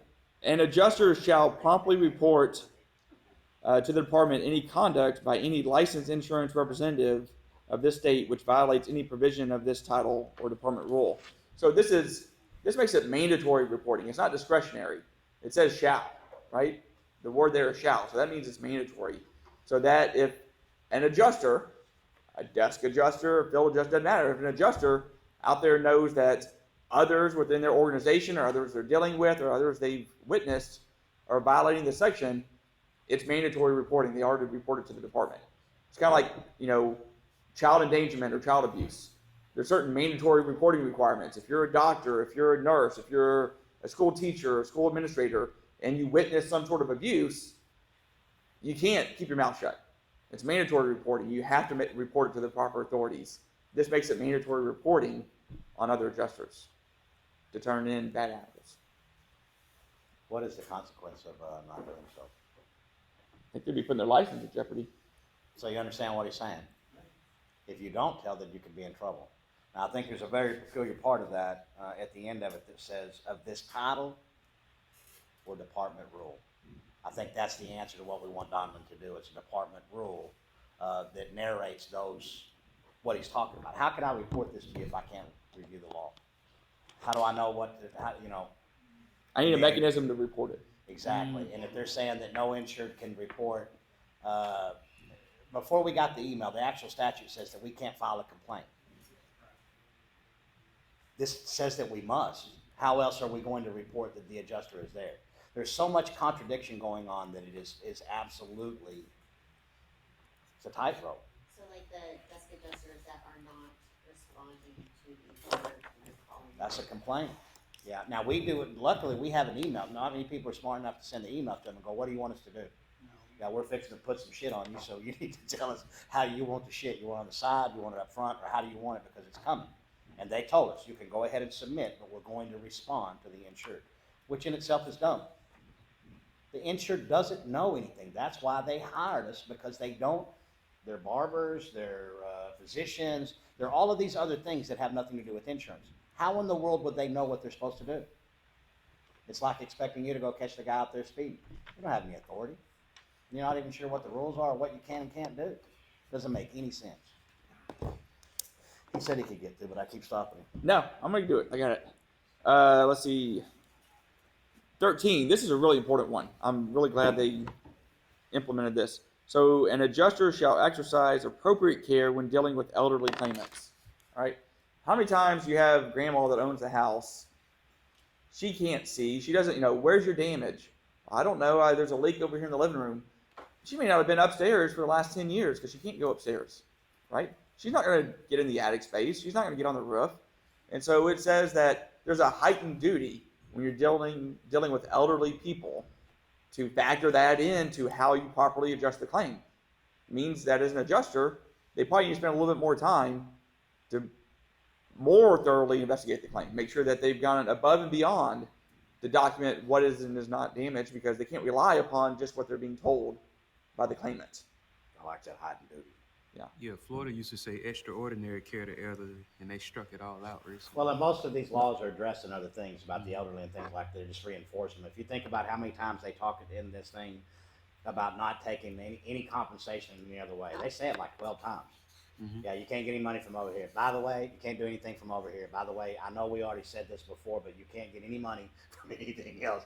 But they literally reiterate it over and over again. There's a lot of redundancy built in Yes. to make it crystal clear. There's no loopholes. There's no gaps. It is what it It's is. by no vehicle Yeah. to try to circumvent what they have put in the law. They don't want you going around trying to figure out a way Some to technicality. circumvent what they have done and put in law. If the intent was to keep you from doing this, then there's no reason that you should go around another way trying to figure out how to get past their intent, whether you like it or not. It says that you can't make any representations. I'm not going to go over all of those. That's pretty standard in most states. No representations, written or oral or otherwise. But two more I want to highlight real quick. Flip over to the next page, number 18. An adjuster shall not undertake the adjustment of any claim for which the adjuster is not currently competent and knowledgeable as to the terms and conditions of the insurance coverage. That means they need to read the policy before they go out, or which otherwise exceed the adjuster's current expertise. So you have to have subject matter competence on what you're adjusting, right? It means not just any adjuster can go adjust any claim. If you've never adjusted a TPO roof claim or a metal roof claim or a commercial structure, okay, then just because you got your license 2 months ago doesn't mean that you're necessarily qualified to adjust this claim, okay? So that matters. That makes a big difference. Let me add something to that. Yeah. The thing that I see about this, it's dual sword. If they're wanting the ladder assist company to come out, or if they're wanting the engineer to come out, this would be their crutch that they would be able to say that under. I don't know what I'm doing, so I'm going to adjust the part that I do know, but I'm going to bring somebody else to talk about a building consultant or an engineer or somebody of that matter that would give them the knowledge inside of that claim. Yeah. Do you agree with that? Yes, and the next section, 19, says they can bring in a consultant, but they can't outsource that adjustment of the claim. An adjuster shall not permit an unlicensed employee or representative of the adjuster to conduct business for which a license is required pursuant to the provision. So if they want to bring in a consultant or ladder now or ladder assist or whatever, they can do that. They can't bring that person in to make up for their shortcomings on basically them not being competent on what they're adjusting. Okay? So you can't say, I'm going to bring in an engineer and have that engineer essentially adjust the claim for me. But I'm the adjuster. Okay? What about the fact that they don't give adjusters policies? Yes. They better start giving them policies. They better start reviewing it if they're going to adjust it in Well, accordance with the remember one of policy. the first questions on your questionnaire to ask is, did you read the policy? And when you put no, you put it in the business record. They have told you, no, I haven't. That's an automatic. Yeah. Yeah, they haven't given us policies in the last 3 years, 4 Yeah, years. very If you're lucky, you get a cheat sheet with like endorsements And- exclusions and stuff, but. How could you ever possibly help somebody if you hadn't read what it took And like- to help them? Cal always says, there's a speed limit out there. Are they going to still speed? Yeah. Are they going to not give copies of the policy? But one of the first sections we went over on this was they are adjusted in strict compliance with the policy, right? So, What policy? yeah, how can you possibly on earth adjust something in strict compliance with the policy if you've never seen the policy? And even more so, how can you deny anything at all inside of that policy without first having read it? Yeah. You can't, you're making assumptions, and those assumptions, because you didn't read it, then you go back to number 18, you didn't know what you were doing before, you took an adjustment that you didn't even read the policy. Y'all covered yourself so many times that it's simply because y'all are both very anal about everything that you do. That's a good thing. Any time that the adjuster told you, hey, remove something, what did y'all do? Yep, and then you logged it, you have what in your database? The original You have every ESX that you ever did, so if they come back and try to blame it on you, yeah, This no, you year have the deal. was You be listening to me. frustrating. Our call was we were rewriting our, See, do I do any of that with y'all? no. And I actually tell y'all to take stuff out, do I not? There's more of me telling y'all to take stuff out than there is to put stuff in. Or explanations on why are we doing this or They why are were we doing rewriting that. our narrative on what we saw. Like complete, not changing a word, complete Yeah. rewrite. Yeah, the adjuster, field adjuster said there was no damage. Why do we write this estimate then? Yeah, I was just What- like, what why is did it? I write, For the heck of it? Which carrier was that? All of them. Oh, yeah. Oh, yeah, but. That's the easiest answer, all of it. All right, let's take a lunch right quick. Honey, we'll start back up when we get back.